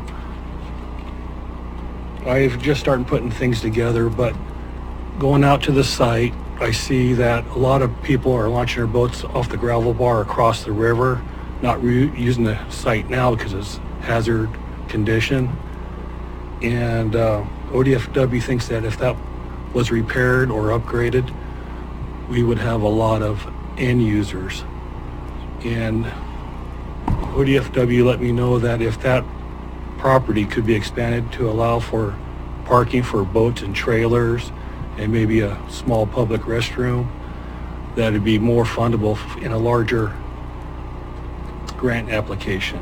And so what I kind of look at is, unified commissioner support, because I think, some of the adjacent property owners may not want a project like this to happen, and that, if we do a repair, it might be like $75,000, and that'd be just straight out of our funds. But if we were able to put together a grant and get a community team together, we might be able to do like 10% matching funds and maybe get several hundreds of thousands of dollars. And maybe if we got $500,000, it'd be $50,000. It'd be less money, but we'd have a model facility. And so I think there's a chance for developing parking along North Bank, Rogue River Road, possibly, if we did pursued a larger grant. So I'm just starting to put things together. I'll be sending you future emails. Appreciate your work on it. If you would coordinate and keep us up in the loop on it. One issue that I thought of those from a liability standpoint is it dangerous? I mean, you were there. I haven't been out to see it. I've heard it's pretty rough, and I'm just wondering from a liability standpoint from the county, should we block that off somehow? I know there's a sign up there that says use at your own risk. Correct, and the road department put that sign out there per earlier workshops, and under county council suggestion, that'd be best to install that sign, but there was no support at that time for blocking it off. Do you think it would benefit the county to block it from a safety and liability issue? I leave it up to county council. Commissioner Boyce. We don't want to close that boat ramp. It's been that way for years. Mr. Hopkins, do you have something I wanted to ask you about your last time you contacted Marine Board and Roadmaster Christensen reference to ODF&W and how they might at least help us in planning. As you know, I served on the Marine Board for 8 years. It's been a long time since some of their facilities funds have come back to Curry County. So maybe you have a comment on that, and I think we are due for some help and in a good position to challenge them or ask for support. Josh Hopkins, Curry County Parks Director. So first, let's just start with the idea of blocking off the boat ramp itself. That was a no-go with the last board. I think at the time when we were talking about it, I recommended that if that was the way the board wanted to go, we wouldn't block it off. We'd at least leave a gate open for search and rescue. That's like the only access between, Lobster Creek Bridge and Foster Bar. Yeah. So in the event of a search and rescue type situation, that's going to be the first spot they're going to go to launch out of. So completely blocking it off, not the best idea. From the liability standpoint, we're kind of covered under recreational immunity since we're not currently charging for it. So if we did run into a situation where someone did injure themselves or their boating equipment, that would be our first go-to as far as a defense for that. We do have a sign out there now warning boaters it's use at your own risk, and they've been using it at their own risk in its current shape for years. I mean, this isn't a situation that last month the boat ramp got knocked out of place from a winter storm. This has been a long-standing thing. The guides are used to it. The fishermen are used to it. So there's not going to be a lot of support from the public, especially if we're talking about blocking it off. As far as going forward with the Marine Board, when I've spoken to them in the past, the main thing they've talked about is due to the area's lack of available parking. That's part of the reason why they weren't really for the idea of supporting any projects on that site. They get, grant applications for projects across the entire state, they had to come up with some sort of way of weeding out good projects from bad projects. One of the things they came up with is available parking spaces. Just a quick way that, you know, they can kind of weed through and know. When I spoke with them and we were talking about it, they said that we could apply for certain things, but we'd be at such a low priority that they'd be out of their grant money before they even got to us. They mentioned that, you know, you need at least around 6 parking spaces for something that allow for a boat and a trailer to allow for them to really start looking at your project as being something that's viable for them. Roadmaster Christensen mentioned that we do have a lot of right-of-way in the area, and he has expressed that he believes that we could possibly start enforcing that right-of-way and get those 6 spaces, but that would take a large effort from not only the board. You guys would basically have to come together to deal with the public that currently live in the area. And then the sheriff's office would need to be going down there and actually policing it. Code enforcement officer could possibly do that as well. The idea is we could put up signs limiting overnight parking in different areas, put up signs limiting hours of parking type of a thing to kind of like curb that type of thing. But those signs aren't going to do anything unless there's actually buy-in and people enforcing it. Okay. Well, I'd like to give Roadmaster Christensen the approval to go forward and go ahead. I would like to add one other thing, similar to what Mr. Christensen was talking about. You know, we could go down and do a simple fix, possibly, you know, just replace out the things and maybe 70 grand, something like that, like just the number he used. But if we're looking at actually developing this property, waiting on doing that would probably be the better way. That way we can make something bigger, because what we don't want to have happen is us spend 70 grand to do a simple fix now, get the Marine Board on board 6 months from now, and then have to take our simple fix out and invest in a whole other thing.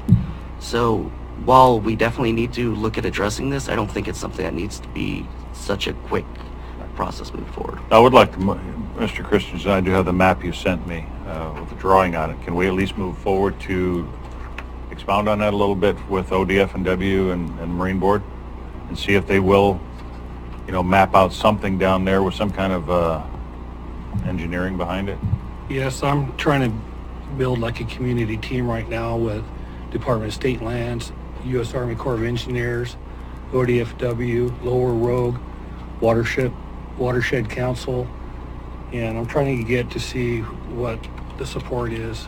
And my thought would be is if there's political support on your end, unified with moving forward with this project, and we were able to get public support, which ODFW thinks there's a huge amount of public support. It's a worthwhile project to try to move forward, and I'd much rather spend money for a percentage of a grant for it to have a model facility. Well, it would have my support as I see it right now. It would have my support. Okay. Good I would work, be both fine of with you. it, as long as it's within Good work. what we can do. Thank you for your work on it. Given the hour, we're going to need to break for... Did the sheriff have something? John, Sheriff Ward, did you have something you needed? Or? Well, I could make a comment. Just as an interested party, I've been a fisherman. I was born and raised here. I had my own boat when I was 15 years old, so I've been using that boat ramp since I was 15 years old. You don't have a lot of room there. The most that I've seen parking there is trying to squeeze in there is parking off the sides of the ramp, which is not conducive to people backing in and out of there.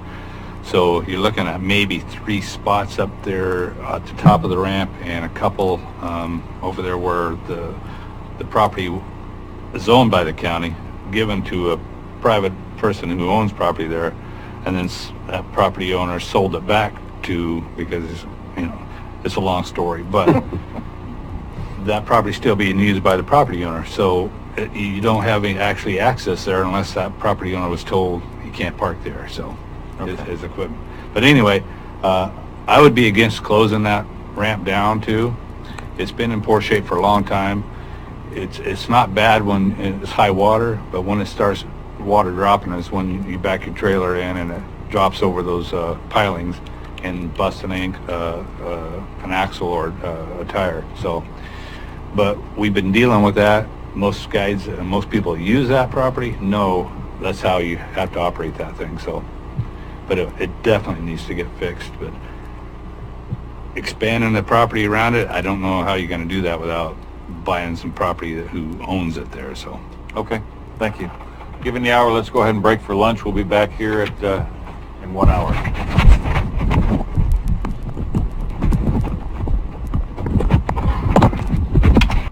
Happens to the best of us.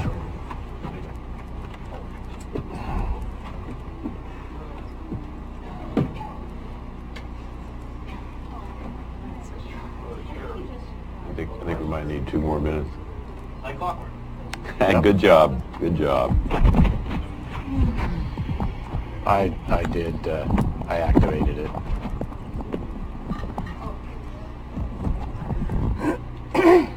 We still don't have the director.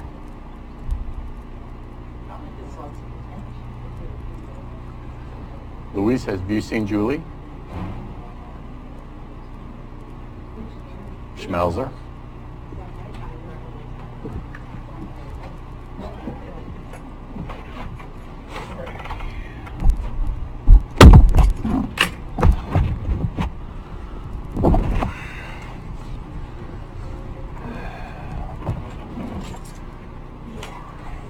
Can I say one thing before we get started into the agenda?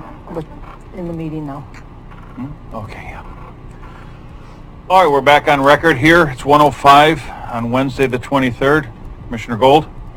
I have been talking to several people on the Revenue Task Force, and they really want to know what's their job. Are they of any value if we're having a workshop? Because originally they were tasked with coming back with possible revenue solutions to us. So I don't know whether any of them want to speak to this issue.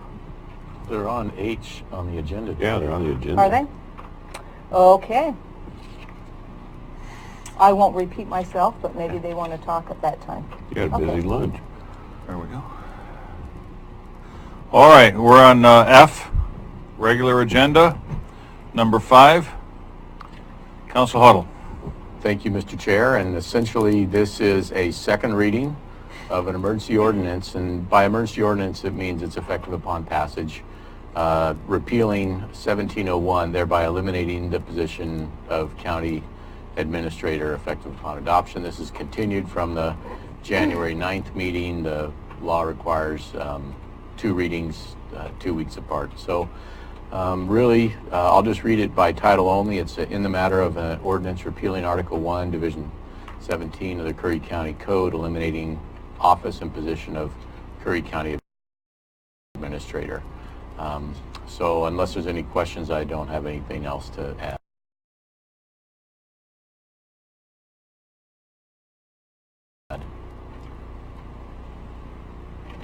Seek a motion to approve the repeal.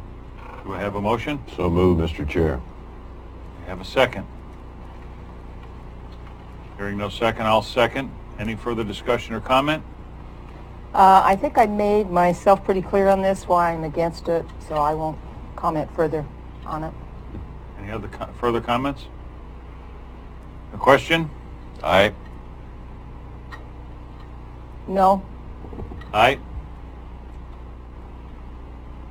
All right, getting on to number 6, delegating an administrator functions to the Director of Operations.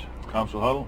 Thank you, Mr. Chair. And essentially, this is, for lack of a better word, what people call housekeeping. Aside from the ordinance creating the position and title of the county administrator, there are also several just lesser actions, orders, resolutions, things like that that were done. This lists a few of them. We have a separate order where the county administrator can approve OLCC permits. We have a separate order where the county administrator is a contract administrator on the CCECIT contract. And there's similar things like that. So this is a blanket order, amending those orders and policies and delegating those, lesser administrative functions to the Director of Operations, nevertheless subject to any limitations in the Directors of Operations job description, because that has some differences and lesser authorities than the county administrator. And so it's really just a simple order delegating certain functions to the Director of County Operations. The past supplemental actions delegating authority to the county administrator as listed above and otherwise now be considered delegations to the Director of Operations effective immediately unless limited by Director of Operations job description. So just seek a motion to approve that. Do I have a motion? So move, Mr. Chair. Do I have a second? Hearing no second, I'll make a second. Any further questions or comments? A question? Aye. Aye. Aye. All right, number 7 on the regular agenda is TLT transient lodging tax, imposing it. Council Huddle?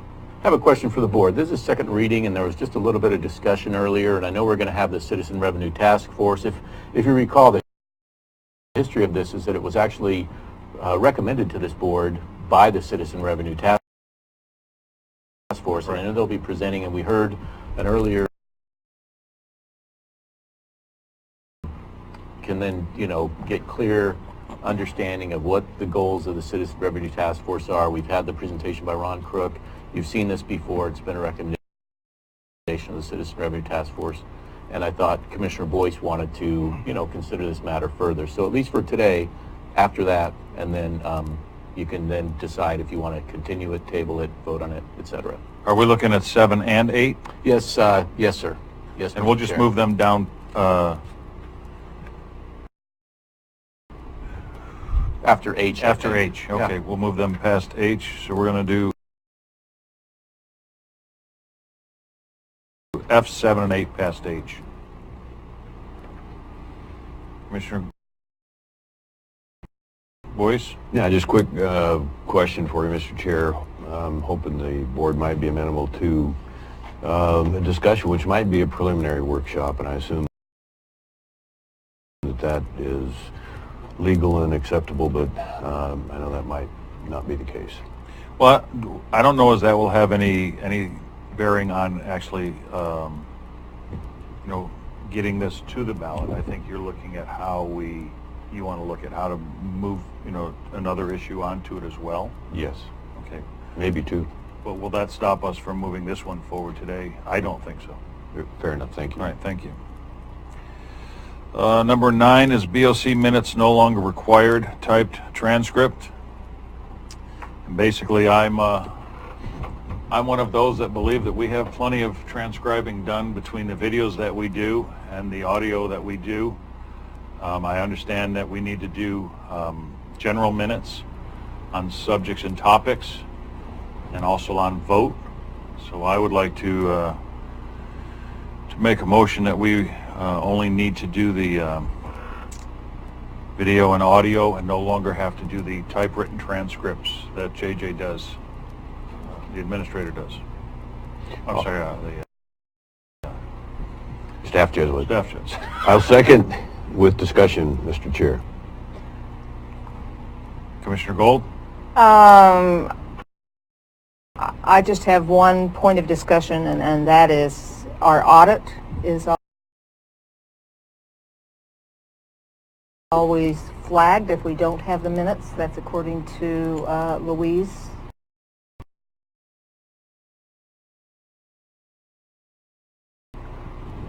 True? False? Ms. Colstrom?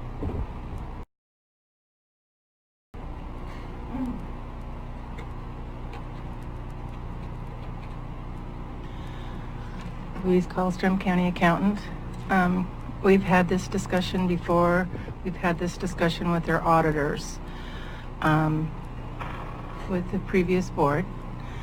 So you might not know that our auditor's position is if they don't have written paper transcripts of the meetings, they will either do them themselves and charge us for it, or they will pay somebody that we will be charged for to watch our videos to get the essence of the business of the county to be included in our audit. And after speaking with several different people, and not only at AOC, but locally here, I'm to understand that it's the essence of the meeting is what they require, not the actual transcribed minute by minute. No, they just want an essence of the meeting, but it does have to have a written form. No, I understand that, and that's what I'm saying is I'm actually saying that I'd like to do the essence of the meeting. I just don't want, I don't think it's no longer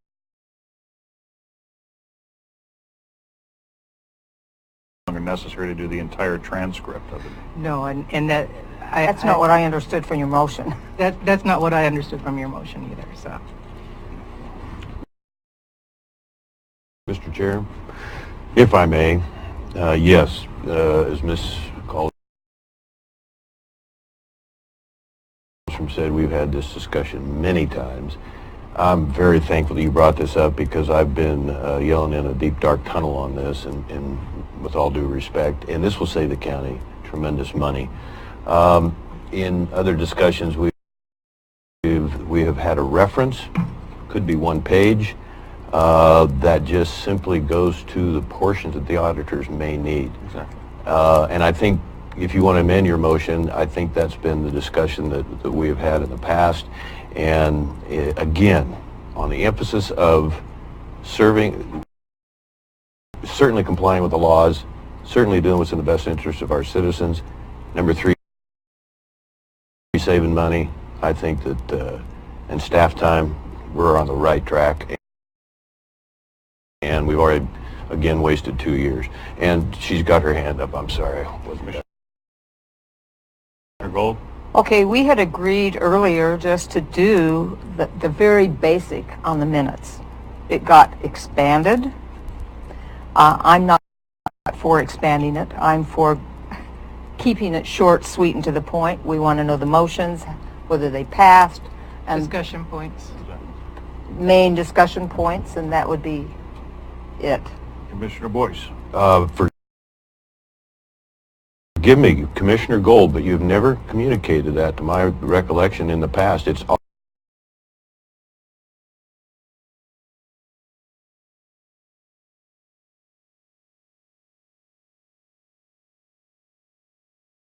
I think that is well within the parameters of the state law and the ORS regs. Do I have a second? second, Mr. Chair. Any further discussion? Question? Aye. Aye. Aye.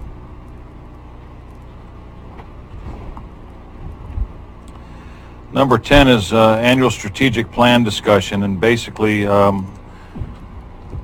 would just like everyone to know that I would like to see, and I've talked to several people because I'm not a politician. This is my first time sitting in a county government chair. I've sat on other boards, and I've never seen a county or heard of a county running without having a strategic plan for the county. It's been talked about here time after time, and I would like to move quickly and with the upcoming budget schedule that we're going to have, try and start forming a strategic plan for the county so that we can have our eyes wide open when we get to budget hearings. Commissioner Gold? I think this is a good idea. I think we need to know where we're going within the financial parameters that we have. I have no problem with that. Commissioner Boyce?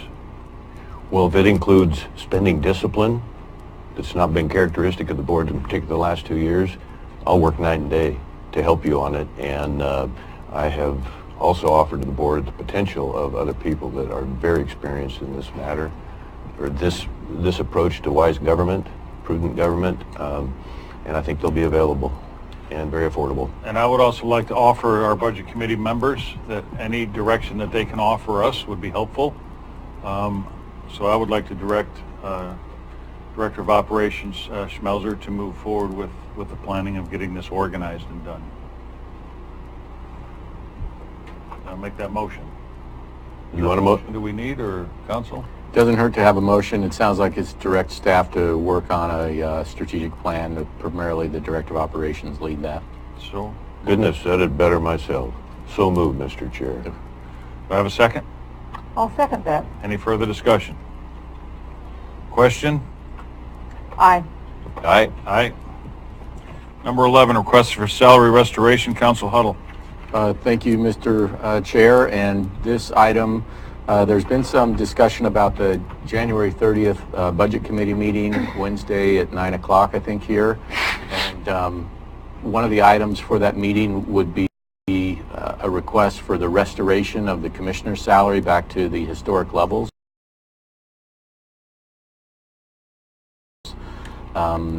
Just a brief history, last couple of budget sessions, the salaries were reduced even below those recommended by the salary board, by the compensation board.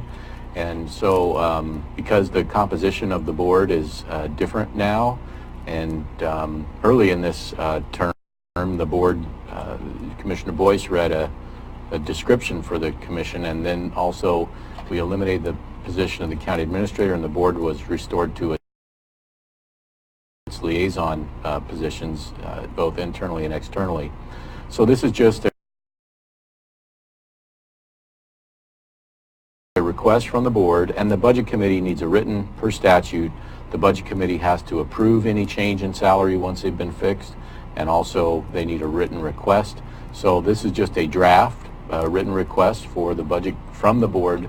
And I don't know of any other way for the board to act other than to take a motion and a vote. So this is a request from the board to put this on and to make the formal request to the budget committee. I'm sorry, Louise, do you want to, so Louise Kallstrom is here, and I had requested that we have the supporting information, and again, this was prepared last week, and anyway, if you have any questions, I think in the packet there's a request to the budget committee, and then thank you. I'm looking at page 2 of this item number 11, and this is a draft, and it has, if you look on page 2, it says need information and XXXXX for dollar amount. So we're looking for the board to actually say what is the request. So it says further attached is information to identify sources of the funds to pay the restored salaries. The requested base salary for each commissioner position is XXXXX. So we'll need the board to talk about it, get a number that they want the budget committee to seek, and maybe we also add, perhaps we could say subject to change, once you get it, but they at least needed some request from you. Ms. Kallstrom, what was the historic number that's been paid in the last 5 years? The next handout has the commissioner salary rates. The next page down, page 3, I believe. Yeah. Curry County Compensation Board from 2018 says that. No, that's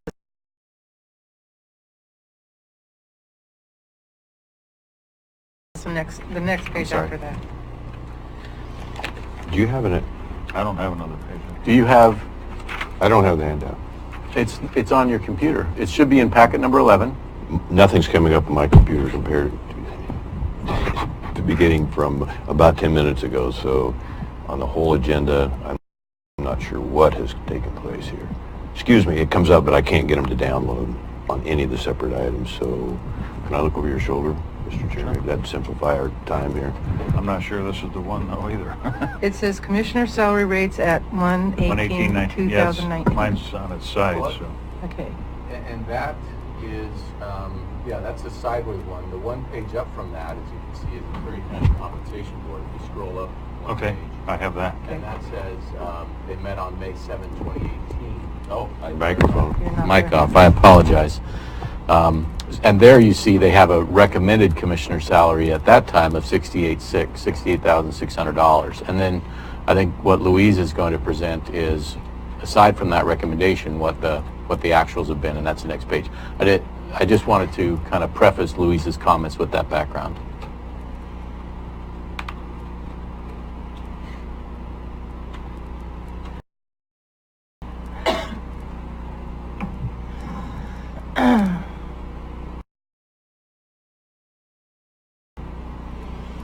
11. I wonder if I can get on that one.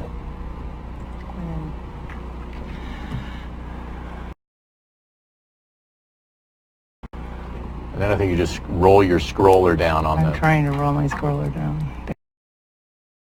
There it goes. Okay, so this was the compensation board when they met on the budget committee, with the budget committee on May 7th, and they made these recommendations. Just to be clear, the compensation board looks at like-size counties. They go through all the elected officials in those like-size counties, and they make a recommendation on a salary level based on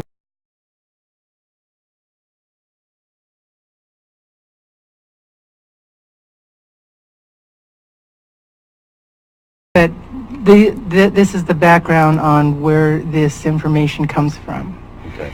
So the next one, and Holstrom, if I could, what was the number that you said they didn't accept that? What was the number that was the recommendations for commissioner positions was 68,600. No, I can see that, but you said that they didn't. I believe they added $1,000 to certain other ones, assessor, Okay. clerk, and treasurer. That's it. Yeah. That would be 2,000 to the clerk, the treasurer, and the assessor, I believe. And I don't know how to turn this. I don't know if I can. Okay, so right under where it says commissioner's salary rates, I put that there's three different choices. One is where we are currently, and that is that two commissioners are at $10,000 per year, and one commissioner at the current approved rate less $20,000 a year. And the next line is the approved rate, and that is the commissioner's salary rate that was approved during the 14-15 budget committee. Approved the rate of $66,469 per year. So if you go back up to that line, that one commissioner gets the $66,469 minus $20,000 a year. The recommended rate, like we just saw in May 2018, is $68,600. So the calculations for that, so for the last half of 2018-19 fiscal year, the current rate will cost $57,567, and that's where we are in our budget right now. We've already paid half of that. We've got half a year to go, and it will cost us another $57,567. If you look at the three commissioners and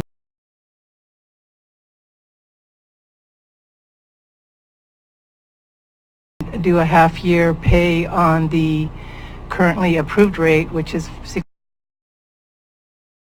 $66,469. The last half of the year will cost $130,777. And if you use the commission board's recommended rate, it would be $134,388 for the last half of this year, increase in cost. Commissioner, I'm sorry, Council Huddle. Oh, thank you, Mr. Chair.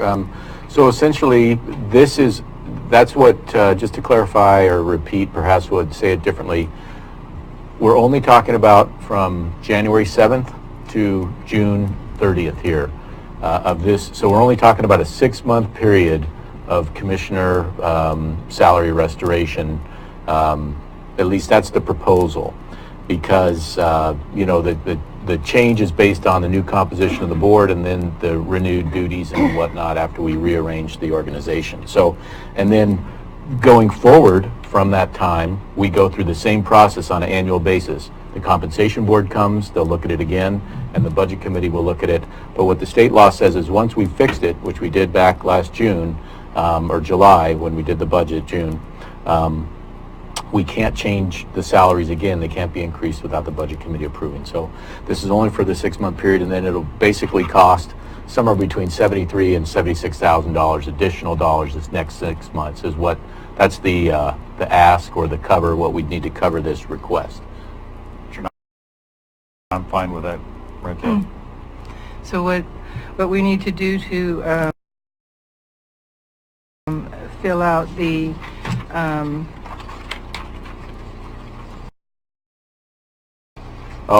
the page up above. The page up above. So Louise, if I'm not mistaken, we're looking for each commissioner position be at 68.6, which is the X's at the bottom there. The requested base salary for each commissioner position is 68.6, I think. And Yeah. then And the commissioners could request to just go back to the last approved rate, which is 66,469.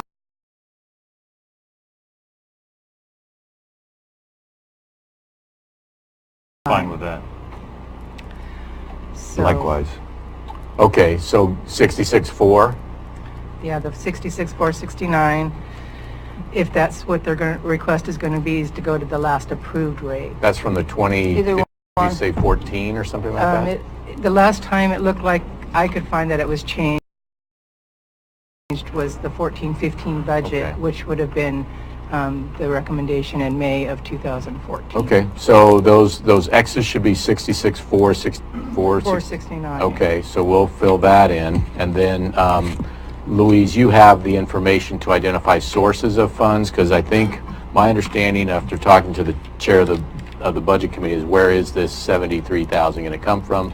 Will you be able to provide that information when we submit this request to the budget committee? I can provide it now if that's the That would be great desire too. for it. Sure. We have settled several contracts, and we also have given the non-represented increases in salary and insurance. And so where is that plus this going to come from, plus the contract we're actually still negotiating? And I guess my recommendation is the only place that we really have to go is we had a much larger carryover than we budgeted for in this fiscal year. The amount is somewhere around $1 million because of the SRS and PILT money that was received unexpectedly during last year. That same amount will probably, or a little bit more probably, will be received this year, sometime this spring. And I would recommend that we budget for an increase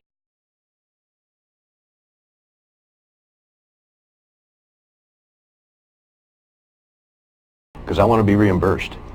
I may give the money back, but there's a principle here that is really wrong and it's political, and the judge saw through it. So I don't know if this is the wrong timing. Go ahead, Council Adler. I'm sure you got some good input here. I'll try to, thanks. I do Thank want to help the board, move forward. You could amend this motion to include the items Commissioner Boyce is looking for. You could establish this as a base and then consider his separate request if the board wanted.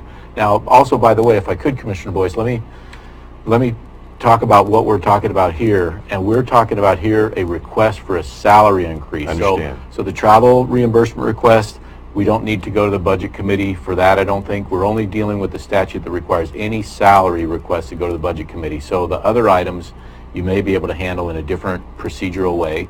I don't want to discount your claims to those in any way, shape, or form, but we're here looking for a formal request to the budget committee under this statute that says if we're going to change salaries. Now, you mentioned earlier in December, I've been writing these notes down, you mentioned something about taking a salary over objection or something.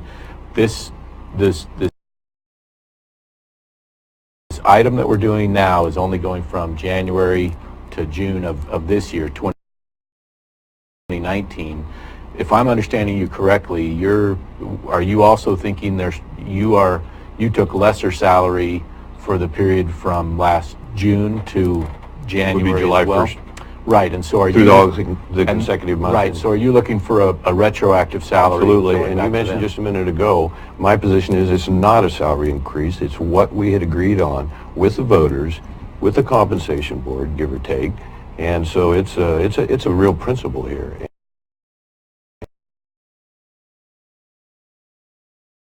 And I think it would be wrong, and I've stated that more than once. I was outvoted. I don't know if that's legal or not, but I do believe it was wrong. Here's what I'd propose. I think we have really two different questions on the salary request, and I did not write up, in the materials, I did not write up this to reflect a retroactive for yourself. You can either do that as a friendly amendment to this. I don't have the numbers for that, and I don't know if Louise does or has the supporting documents, but I would have to guess, if we're talking, if I could, you took $20,000 less a year, which is, I'll call it $10,000 for 6 months. $1,500 a month. Okay, $10,000 for 6 months. Thank you. So you're looking to get replenished an additional 10. Louise, in the fund that you're talking about with the, I can't remember what it's called, the carryover, is there also an additional 10 if the board want to consider? Yes. Okay. All right. So the board has Add that as an amendment. a friendly amendment. Whoever There's made still legal fees, well, so $4,000. right. So I.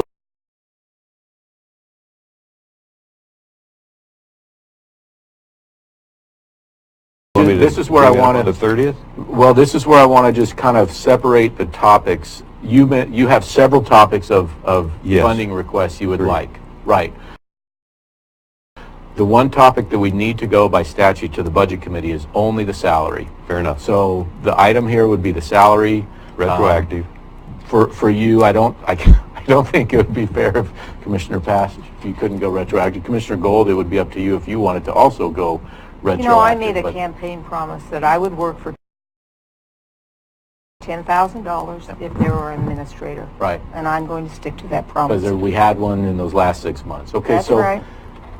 I suppose that usually with the friendly amendment, the second has to agree. It might be quicker and easier if we just do this on one with the going forward. Next, Commissioner Boyce makes a motion for another $10,000 for his, and then you could vote on that. I'm just trying to figure out how to get past this little, do we amend or do we make two Why motions? don't we make it two different motions, and we'll make a motion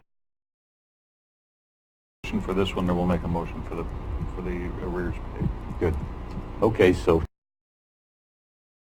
thank you very much. So we've had discussion. Any further discussion?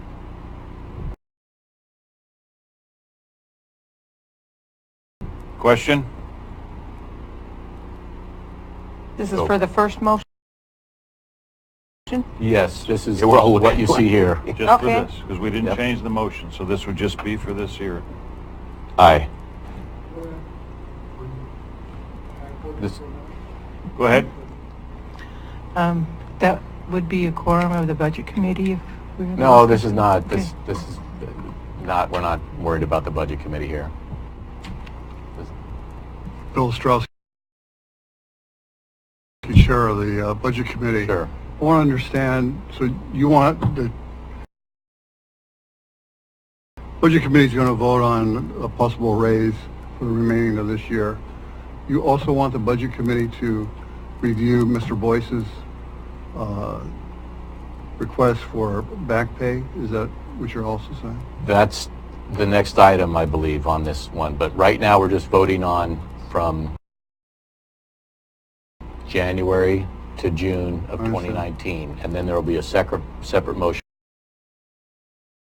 I believe, for January 2019 back to June of 2018 for Commissioner Boyce in the amount of approximately $10,000. So, And you want the Budget Committee to... well, again, the board, if the board votes, then those will be brought to the Budget Committee for consideration. All right, So, thank you. Okay, I have one aye. Any? Commissioner Gold? Aye. Aye. okay, good. So now I believe we're looking for a motion to have a request to the Budget Committee to retroactively replenish Commissioner Boyce's salary to the historic level from July 1, 2018 to January 7, 2019. Six. Correct. And I'll make that In the motion. amount of January 6th. thank you, in the amount of approximately $10,000. I'll make that motion. Second. Further discussion? Question? Aye. No. Aye? So we will have 2 letters prepared to go to the Budget Committee on those items. Now, Commissioner Boyce, for the other things, the travel, the lawsuit expense, those kind of things, those don't have to go to the Budget Committee, but, and it might be that you, the director, and myself, and maybe Ms. Kallstrom get together to see how exactly that can be handled between, it's essentially between you and the county, more or less. Good enough. Okay. Thank you.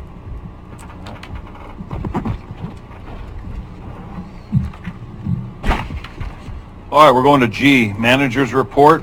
Number 12 is positive determination for the enterprise zone. Council Huddle.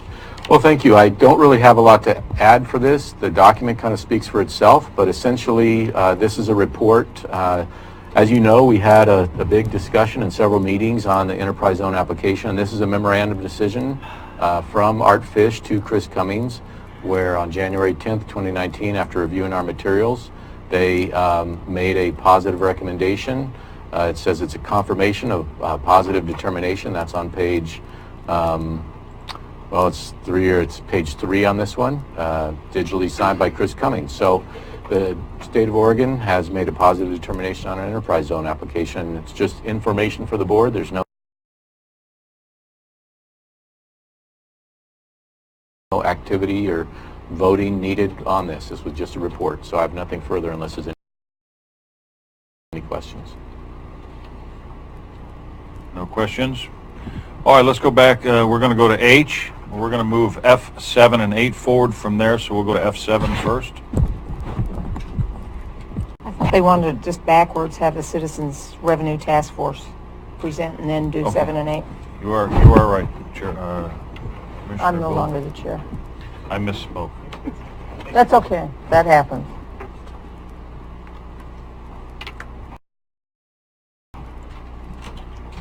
Carl King, Muskegon Beach.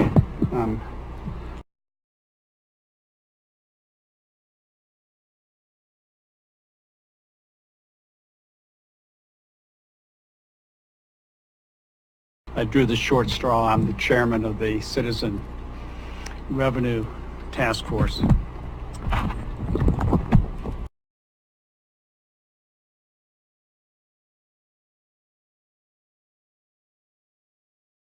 Have spent a lot of time on the TLT. We've taken input from Mr. Huddle as county counsel as to just what could be done in answering the question of why should we ask the voters again to increase the amount of tax revenue handed over to the Board of Commissioners. And I think we came up with a pretty good solution. The 50% of the 70% for the event center has a introductory clause, and it says, I don't remember the exact words, but it says upon approval of the BOC. So, you know, that is not a in perpetuity allocation of that revenue. And the task force was unanimous in its recommendation on the TLT, both of the ordinances that were prepared with a lot of assistance from Mr. Huddle. And we certainly urge the Board of Commissioners to vote to put those on the ballot in May. We have started discussions on other smaller fixes, if you will. We learned at our last meeting about the marijuana initiative that was going on for the 5 counties.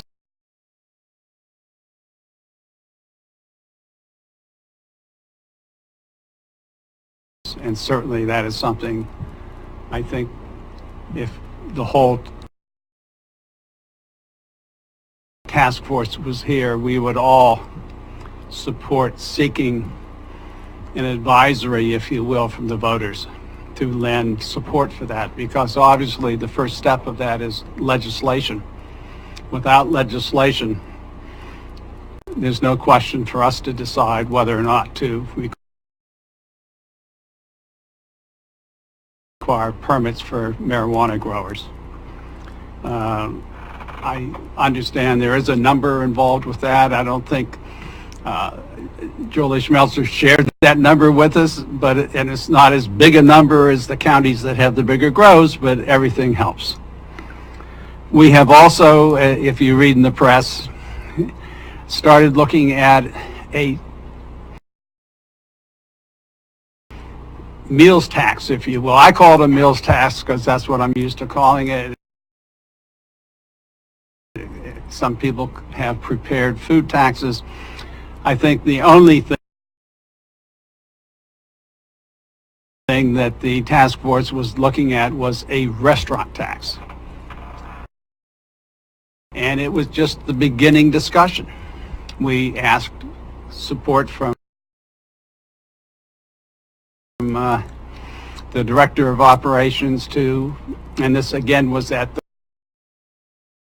the last meeting, to find out from Curry Community Health how many restaurants and where are licensed by the county, so we would have some sense of how many business people we would be imposing a burden on to collect a tax. And frankly, our thinking, I think I speak for although we didn't take formal votes on it, that the reason we wanted to narrow that down to a restaurant tax was to focus it more on tourists. And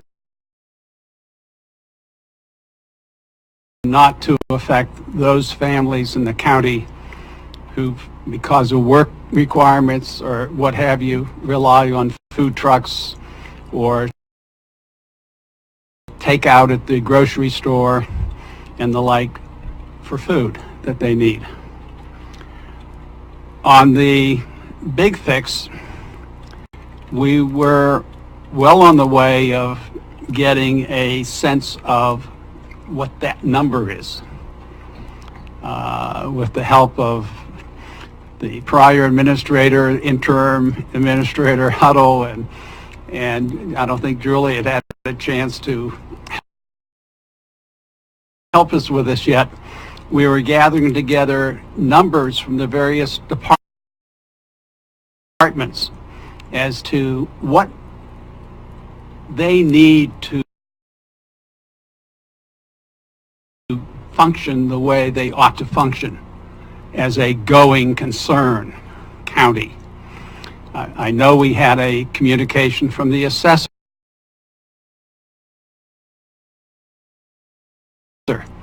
as to how much money he would need in addition to what we normally provide for him in order to catch up with the assessing, so that the tax revenue would catch up, at least with inflation, and make up for some of the years when it wasn't happening. We asked and had a communication from the sheriff as to what revenue he needs, in part to avoid the road fund being a source of patrol. And I always use the term for appropriate law enforcement, not adequate law enforcement. We should have for our citizens the appropriate level and not just the bare minimum that is necessary. And we had a communication from the sheriff on that. And I think for most of us in our heads, we were looking at a number, including making up for deferred maintenance and failure to reserve for replacements, of about $3.5 million. And our discussion had started on looking at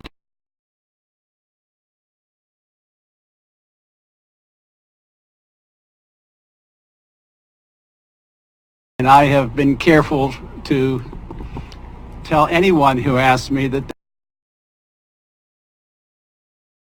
that is not what we're doing, that we are truly an independent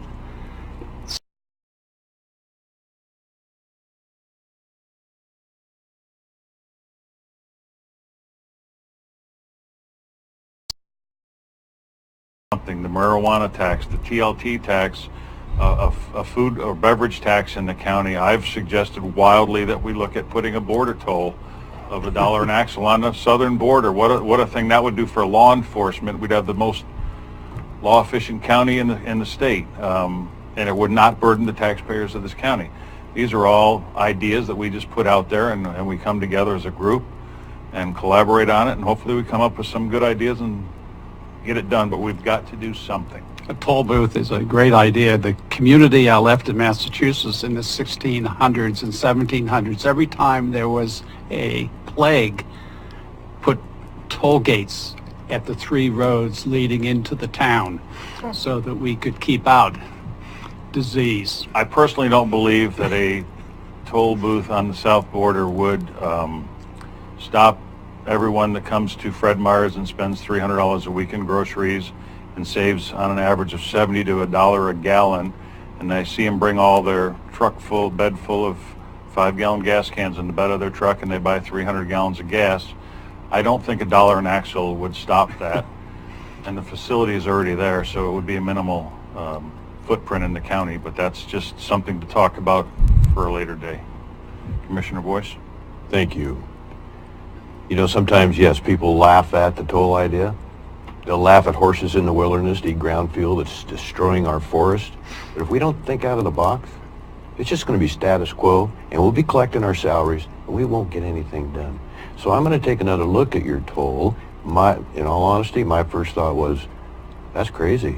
The more I think about it, it is worth research. It is worth, and if we go 6 months from now, and we look at what let's say 8 months, they're going to be in session 9 months probably, what the Oregon legislature will do with the spending that they have proposed in supermajorities that are not favorable to rural counties and our issues and our difficulties, we're going to wish we had responded in a real aggressive way.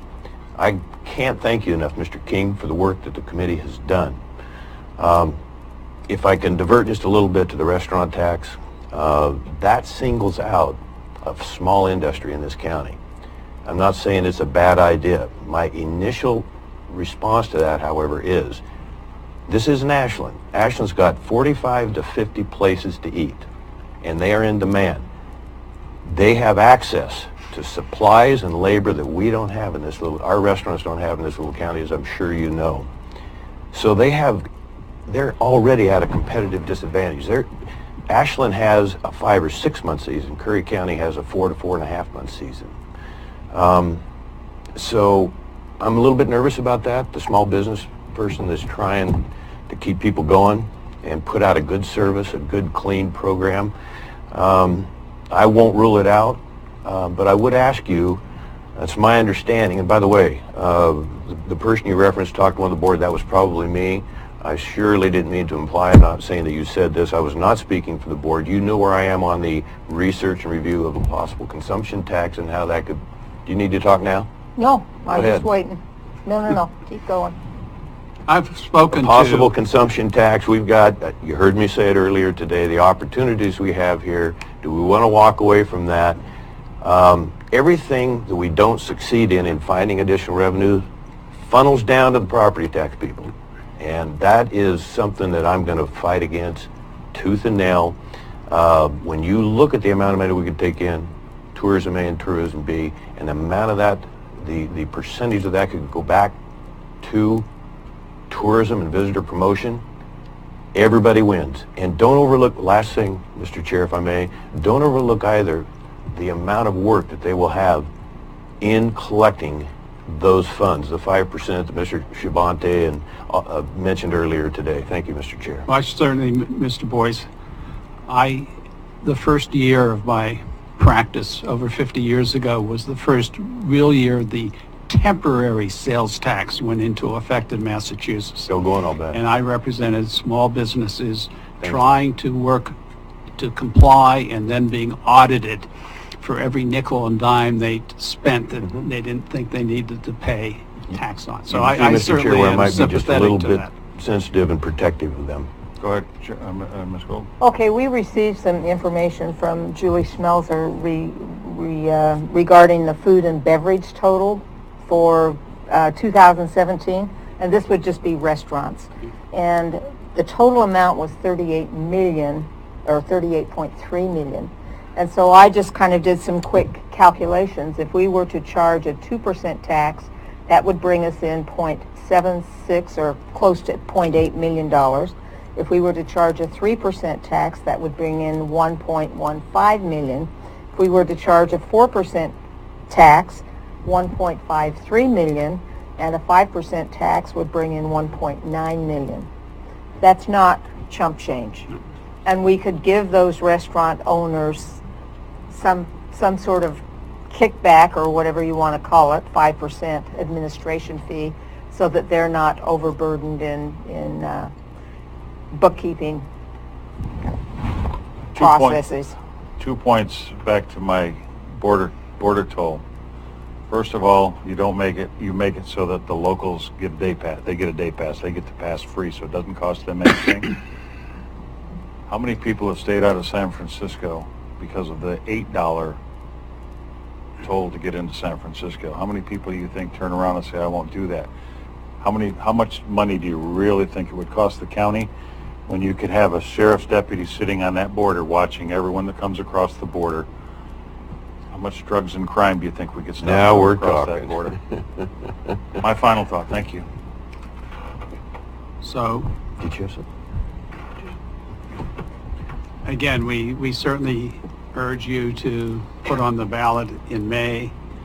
Our last suggestion at our meeting last week was to schedule a workshop with all elected officials to get everyone up to speed on just what it is and how it works, because as elected officials, you're not restricted in supporting it from now until the vote.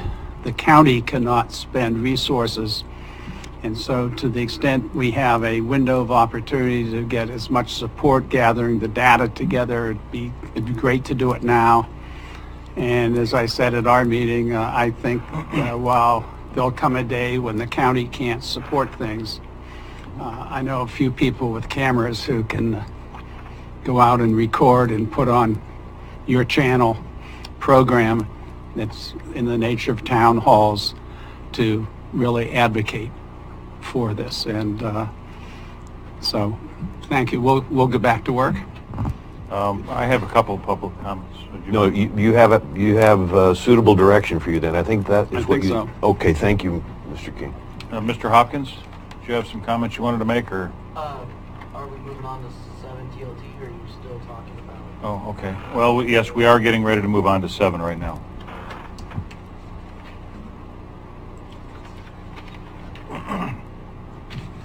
So I just wanted to take a minute, and before you guys make decisions on the TLT and the way that the current order is allocated the funds for it, one thing I have been hearing from members of the community is there is a sense that they feel the majority of this money is going to be spent at Gold Beach with the event center, and that's not sitting well with the rest of the county. One way to combat that is to consider that the Parks Department is one of the few departments that can actually spend this type of money throughout the county by developing new recreational facilities that promote tourist activities countywide. If money from the TLT was designated to the Parks Department, we'd be able to shift our focus from always looking at having to develop campgrounds first that are simply for revenue building to keep our department going, and we'd be able to make more non-revenue generating strictly for the enjoyment and expansion of recreational activities for our citizens and the visitors that come to our county. We'd be able to support new projects like hiking trails, fitness courts, biking trails, picnic areas. We'd be able to use this funding to fix the Bagnell Ferry boat launch in a real quality way. That would go a long way for our local fishermen It'd be good for our local fishing guides, bring in more tourists for the local fishermen, and it might actually, knowing that that's what part of this money could be spent for, go a long way in helping get the local fishermen on our side in supporting the idea of passing this tax. We'd be able to invest in our own current campground facilities. We'd be able to expand on the amenities we already offer that cause people to come back to our county every year. For reference, some of our campers that stay at Boy Scope, they tell us they spend at least $10,000 a year in our local economies just in the time that they are at our campground. We have campers coming from across the state, across the United States, and into Canada, Germany, everywhere else under the sun. It's a big draw. The county does own a lot of land. Not all that land is suitable for building a campground on. Not all that land is suitable for building a lot of things on, but they could be in the recreational field. That's why we'd be able to use this type of money if we were designated any portion of it to expand camping, expand recreational activities to the citizens, and that'd be a big boon for them to know that these things are going to be able to be funded throughout the county. Of the 70% that's for tourism related activities, currently the event center on the beach is getting 50% of that fund. If you guys decided that maybe it would be a benefit to add 10 to 15% to be designated to the Parks Department, still leaves the extra 40, 35% for all the rest of the county to be drawn against and everything like that. And at the end of the day, one of the main reasons the other communities like Ashland has been able to pass its taxes that they have in the last several years is because they put their parks departments on as being designated where that money is going to be spent. The idea is their citizens valued parks. We know the citizens of Curry County value its parks and recreation. We know that outdoor recreational tourism is a huge draw for this region. This would be a way for us to be able to expand on what we're already doing in a quicker, faster manner. We'd be able to build newer facilities, quicker facilities, and have funds available to us to use for match fundings. So just moving forward, in my part, I think any taxes you guys are planning on pushing through, it would help if the Parks Department was allocated part of that fund. And before you guys vote to push it through with its current way it's written, maybe take a minute and decide whether you think you'll get more buy-in from the community knowing that 10-15% of this is already allocated to the Parks Department. All right, Commissioner Gold. I just have one point to make. You said that there's some distress among the people in the county because they think it's all going to the event center, and I think that's going to be a matter of education. Yes. Because 50% is going to the events center, not all of it. Well, and I think it might be part of the way it's kind of read. We say 50%, but it's 70% of the 100%, so 35% of that type of a thing. I think people are actually thinking the majority of this money is already designated to the event center, and they're also confusing it to where it's not, oh, it's designated to the event center, like Mr. Cook was talking about. There's going to be a lot that needs to be done to explain that it's not for the fairgrounds itself operation, it's for the event center. Well, and I think the way that we write the ballot, for the ballot pamphlet is going to be really important. So Absolutely. that this is understandable. And that's not in perpetuity either. Yeah. So everyone understands that. Yes. And the fact that there's going to be a committee that's going to have representation from North, South, Central, and an at-large member to determine how the rest of those monies are spent, I think that's going to be an important part of it also. It will. Personally, I think also allocating a portion of this straight to the Parks Department to use for these things would also help as well. But Thank you. my side. Thanks. You are a good advocate. David Barnes?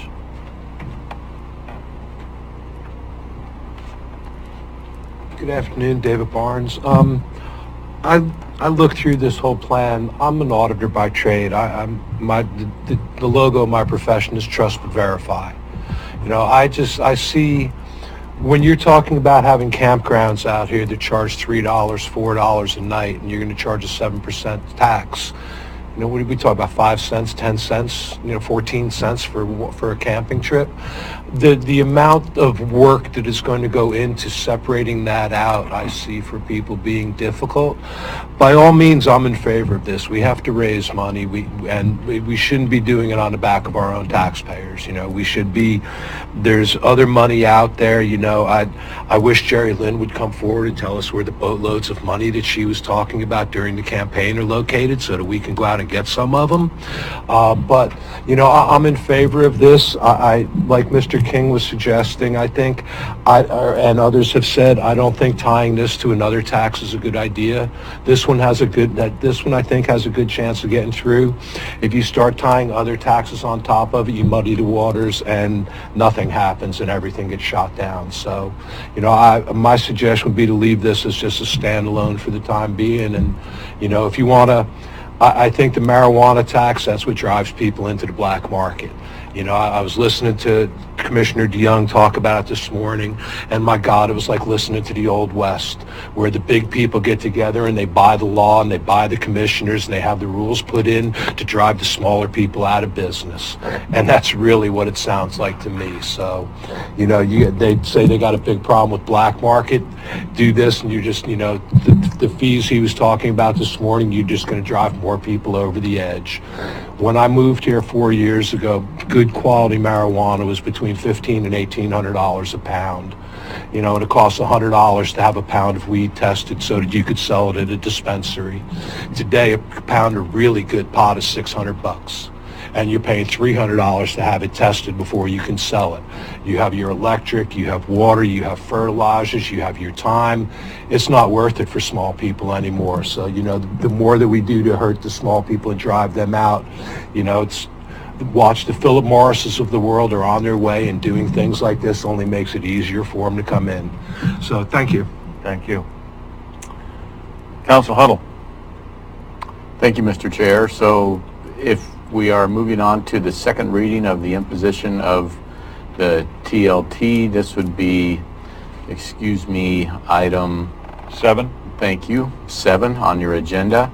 So it's a second reading, and essentially this, I'll read it by title only since it's been available by publication. In the matter of an ordinance imposing a transient lodging tax, TLT, within Curry County, creating a promotion and tourism fund, providing for collection and enforcement, and establishing penalties, and referring it to the people. Technically, the imposing TLT doesn't necessarily create all those funds. Those are in the administration. Let me take a look here. The use of the revenue. Yes, so at least 70% of the revenue from the local TLT shall be used for fund, tourism, and promotion. So yes, it does create that fund, and that's by statute. And then no more than 30 can be used to increase local other county services. So that is the TLT. If it's approved by the voters, this then gets referred to the voters. If this is approved by the voters, the effective date would be 1st of September 2019. If approved by the voters, May 21st, 2019. So that's all I have on the imposing ordinance number 7, Mr. Chair, unless there's any questions. Questions? I'll make a motion to approve. I'll second that. Further discussion? Question? Aye. Aye. Thank you. The next item then is the second reading of the implementation ordinance. And this is the one that has had more discussion. And really this one is our internal ordinance. It's something where we implement the tax that was imposed. This has provisions for collection. This has provisions for deciding on spending. Some of the key areas that you heard about on this implementing ordinance are found on page, I think it's 11 of your materials. Hold on a second. 11 of the ordinance, which is page 14 of your materials. This is called section 8.02170. This is allocation of the funds. And again, so the fund, there are 2 funds by the state law. 70% of a TLT has to go to tourism promotion or tourism related facilities, and then 30% can go to general fund. So what the group that went around and talked to the community came up with was a split of the funds for different areas. And what it says is first, so this is for the 70% that goes to tourism and tourism related facilities, first, subject to BOC approval. And this is where, when we say it's not in perpetuity, to the county fair fund. And the county fair fund is a fund of the county, and then the county has created the fair board to manage the fair fund. So, and then it has an event center account. So multiple things would have to happen for half of the 70% tourism-related facilities to go to the fair fund. Primarily, it would have to be approved by the board, and that would be an annual process by the budgeting where you allocate funds to monies to a fund. And then second, it says the remainder, which would be the other half, would be administered by the Tourism Promotion Committee. And you've heard the speakers talk about this committee would be representative, and it would have 2 members from the Northern School District, 2 members from the Central School District area, and 2 members from the Southern School District area, and then a 1 at-large member. And they would annually conduct countywide assessments of facilities, develop a plan, and then down at the bottom of this section, and it starts to show on page 12, it says the board, and that's I believe that's the Board of Commissioners, will annually retain the TLT funds for tourism and tourism facilities until it has approved the performance of the committee. So the Board of Commissioners, who are elected by the citizens, would have the, say-so on where these funds go. So that's really, but it has these 2 large principles, that it'll be controlled by the representatives and that you will turn over, like we do already, like we do with some of our funds, to the fair board. And then the other part is the 30% that can go to general county services. We have a language in here, and this is on page 16. It says, not to exceed 5% of the non-tourism TLT revenues may be spent on administration. So not to exceed, meaning it can be less than 5%, but no more than 5%. And then anything we don't spend on administration, it says the balance of non-tourism TLT revenues would fund the county sheriff patrol deputies. So, and I think the numbers show that that could be very significant. So really, that's the nuts and bolts of this. There are a tax review committee to see if people challenge their amounts of the tax. That's all very administrative. That's why it can't go to the voters by state law. Has penalties. But really, I think the board is familiar with this. It's been reviewed by the Citizens Revenue Task Force. It's been recommended. It was presented to the board. It was adopted, approved on the first reading. And so it's just for the board on a second reading. Council, the Sheriff's Department portion of that fund, is that mandated to the Sheriff's Department every year? For me, that's important. When you say is it mandated, this is an ordinance of the commissioners. So because this doesn't go to the voters, and this is what's called administrative, it's mandated, it's directed, but again, because it's of the commissioners have the power to change their own ordinances. But this is the way it's set up, and this is how it would be voted on by this board. But really, it would be in the hand of future commissioners and the citizens and whatnot for future administration. Okay, thank you. Commissioner Gold? Isn't there, back to Council Huddle, isn't there a law that says that we can't tie the hands of future commissioners? Well, on your own decisions, a lot of times there is. So again, that is a general law. Now, and that's why I said, and voters do not vote on administrative functions, which is what these are. Well, just as a lot of ordinances are being changed right now as we speak, so. No, that's an example. What I'm referring to. And that's what I was talking about as well. This is an ordinance by the commission, and a future commission could come along and change this. But what this is showing is the intent of this board with respect to the measures and the expenses. It's important to me that the voters know, they're educated to what this money will be used for. And my vote will be that 25 or 27% will stay in perpetuity to the Sheriff's Department. Commissioner Boyce. Thank you, Mr. Chair. Well said, by the way. But the details or specifics are not going before the voters. Is that correct? So the administrative provision, there's a state law prohibition on voters voting on what's called administration. And so they don't decide spending and you've explained that. Yeah, I'll use an example. For instance, when I pay my taxes to the federal government, I can't say, you have to not spend this on this program or you have to spend it on that program. I think that's No, That's why that guy who tried to... You've explained that in the Okay, past, very and good. the So, verification yeah. helps, and Okay. so this is something we don't even have to decide on today. I think for purposes of getting the first ballot on there, I think perhaps you don't have to decide on it today, but I think it might help the first one. But also, as we discussed, if you do decide on this today, there's no prohibition of you deciding, of talking about it once you do a study session, workshop, what have you. So I make a motion as stated by Council Huddle. that would be for approving the second reading here. For approving, yes. I'll second that. Any further discussion? Question? Aye. Aye.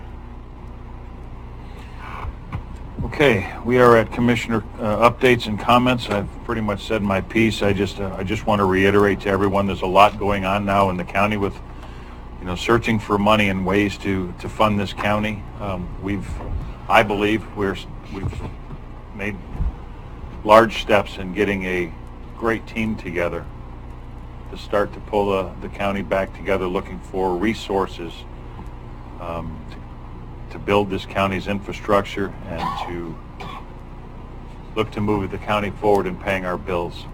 I would ask everyone to please take time and learn what we're doing, get involved in what we're doing, and understand this TLT tax. Make sure you understand exactly where it's going and why. That we are going to have to do something with our taxes. We are going to have to raise money to pay our bills. And I much prefer us as a county making those decisions than the state stepping in and them making our decisions for us. Thank you. Commissioner Boyce? I need the turquoise mouse. I think I can reach it. Might be up at the podium. It is at the podium. New Coos Curry Electric, thank you. Executive Director, we were saying goodbye to Roger Meter, who has been, oh boy, that is very sensitive, isn't it? So this is the Rural Light magazine. Some of you may have saw this. He had his picture on the front page, and then the new gentleman is on the back. I'm trying to settle this down. Huh? No? The other one. No, that's just size. How do we get to... Minus. Are you trying to scroll? No, next photo. Yeah, maybe that little arrow on the side there. This one? Yeah. Well, oh no, that'll shrink that. I'm sorry, Commissioner. Well, anyway, his name is Brent Bischoff, and we had dinner with him last night. He is very community-minded. I think he's going to be a great addition to the whole Coos Curry effort, and very, very approachable, very knowledgeable. Something he didn't mention last night, he spent 26 years on a submarine, I think, so pretty disciplined in military service in the Navy. Real quick, I've got a couple of things. Some could wait. We did meet with Senator Wyden yesterday. Not Wyden, Merkley. Goodness sakes, I'm sorry. Thank you, Mr. Chair, Mr. Merkley. And I think he's starting to, he and his staff are starting to understand just how critical the fuels are and what we need to do to combat fires in Oregon. I think he's making some good steps, and so I'm very thankful for that. What I have here, a friend of mine sent this to me just on the beach down here below the airport, and of all these trees you'll see, I don't know why it's not, there we go. This is not a normal winter debris. None of this, by the way, came down from the road because of the Lost Creek Dam. It just gives you an idea. There's a South Jetty right there, and most of this is burned debris. Now, frankly, I want the citizens to know this could be from any one of 4 different fires going back as far as 2002 to the Biscuit Fire.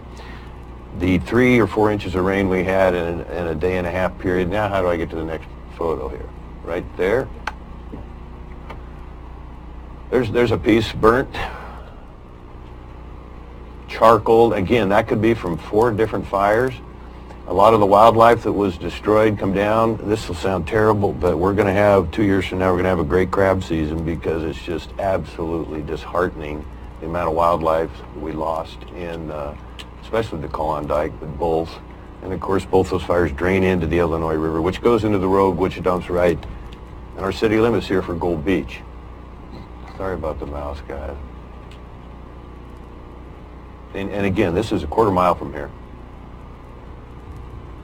And the point is this too, and one more picture, this will show the people how bad the conditions are. That is beautiful soil that come off of the Illinois River drainage. You can't have good forest unless you have really good soil.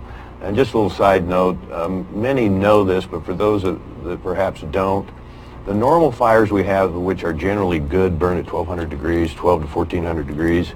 This is the catastrophic fires burn at 2000 degrees, so they destroyed the soil for a long, long time. And so what happens when we have the good old coastal rains come in, then you have tremendous sediment that goes into the ocean, and it's going to take years and years for that good soil to be, as you know, built back up.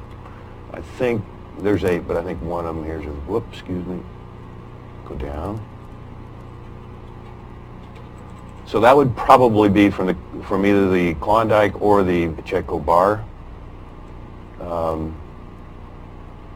Same tree. That's it. I had an article, an op-ed in the Eugene Register-Guard on Saturday. I've had a lot of feedback on that. It's been all good. If you get a chance to read it, it'll be, I think Staff Jesuit already got it on my portion of the county website. In concluding it is this. The Wildlands Act, and we heard some people from Bull River yesterday speak on supporting that and wanting, it's primarily coming from Senator Wyden, but they also spoke in direct challenge to Senator Merkley to support this. Basically, it does more wilderness. It locks up more territory in the county opposite. So if you go straight south of the Rogue River, and we lock up this wilderness, we're not going to be able to control fuels because there's no roads.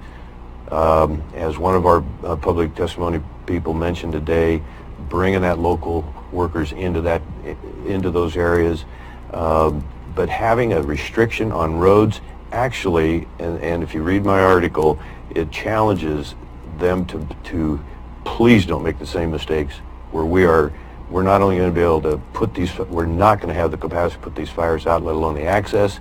It will come north from the county offices to the Rogue.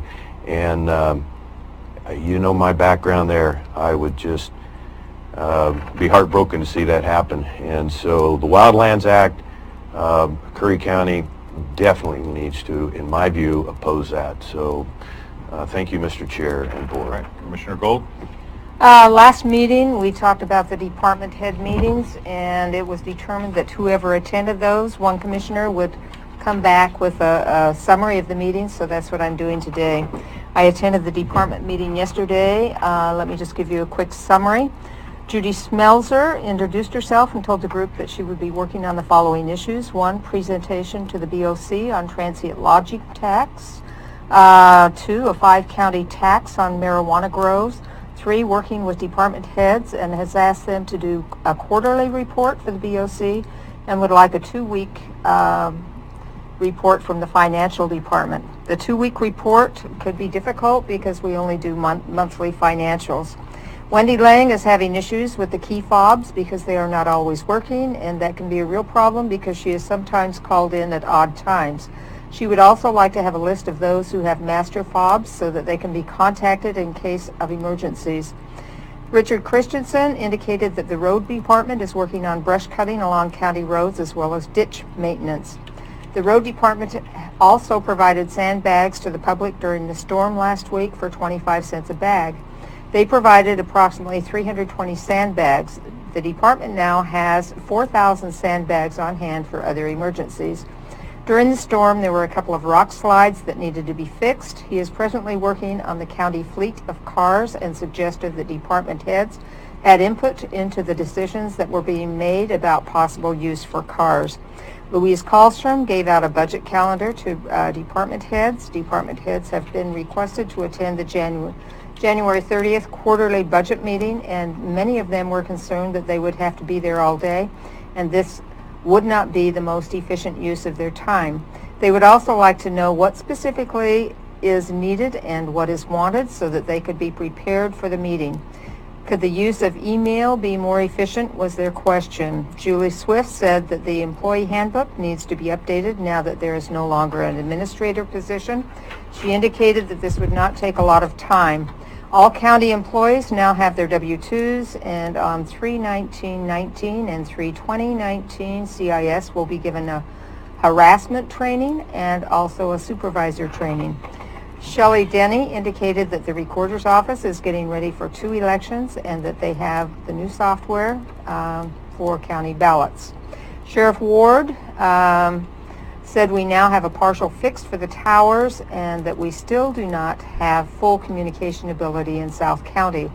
ODOT contacted the department and indicated that they had some spare parts that Curry County could use to keep us up and running temporarily, but he also said that we still need to go ahead with the implementation of a new system. And that's my report. Okay, we're about to enter into an executive session. I'm sorry, Ms. Colstrom, go ahead.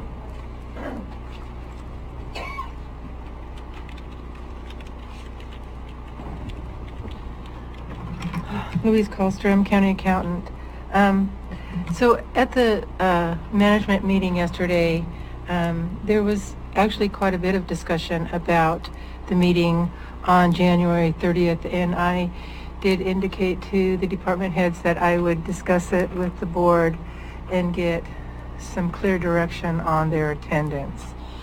I have written up an agenda, and it basically is approving minutes, discussion on any questions from the budget committee, review all those questions, and then a financial review of the December 31st, 2018 statements.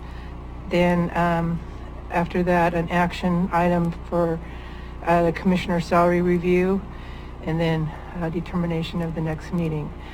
Now, at the last board meeting last week,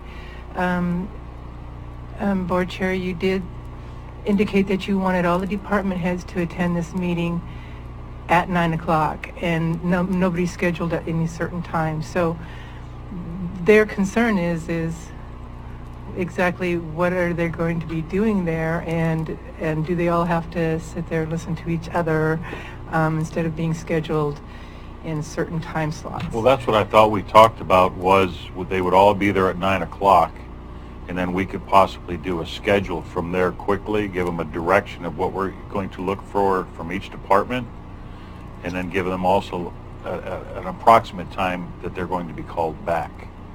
On that's that what same I thought day. we would discuss. That's what I thought we discussed. Because I don't think that anybody ever said anything about any scheduled times for anybody at that last meeting. I'm certainly not in favor of having people sitting here all day, No. waiting on us. I don't think So they're- I would maybe if we can coordinate some with Ms. Schmelzer, that what I'd like to do is have everyone there at 9 o'clock so that we can get a direction on what we're going to look for from them, because I would like to look for a strategic plan. We need to have something started, and that way there we can give direction, and then we can give an approximate time to come back, and just keep checking in, Okay, or so have someone go out and get them. I think what we could have is like a blank schedule, and then assign everybody at that time at that meeting. Sounds like a good So process. okay, then I think then we're prepared for the meeting. Thank you very much. Thank you. So we're going to enter into an executive session. Before I do, council, do we need to clarify on the change for our next board meeting, that I wanted to go to a formal roll on our decision making? I think it's a little bit confusing when people just hear "I" if they're watching a video or listening to an audio. Do I hear an "I" and everybody says "I" and they don't know who it is. I'd like to clear that up in my experiences, we've always had a formal roll that JJ could call a roll. I remember you talking about that, and I think that is possible, and I know we've done that for items in the past, JJ, when you've...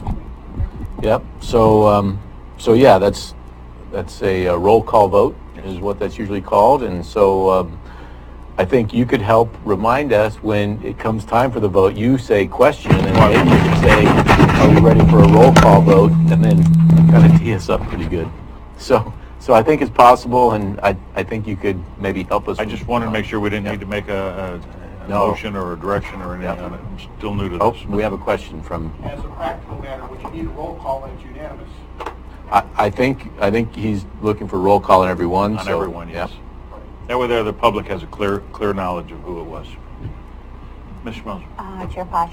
So JJ and I did communicate a little bit on that, and I did tell him that there were some things I wanted to bring to a workshop for the board to just get consensus on things such as getting rid of or eliminating the 30-minute maximum public comment and things of that nature. So JJ just kind of held off until we can actually have that workshop, but it is something that we do want to discuss with the board and get more direction on at that workshop.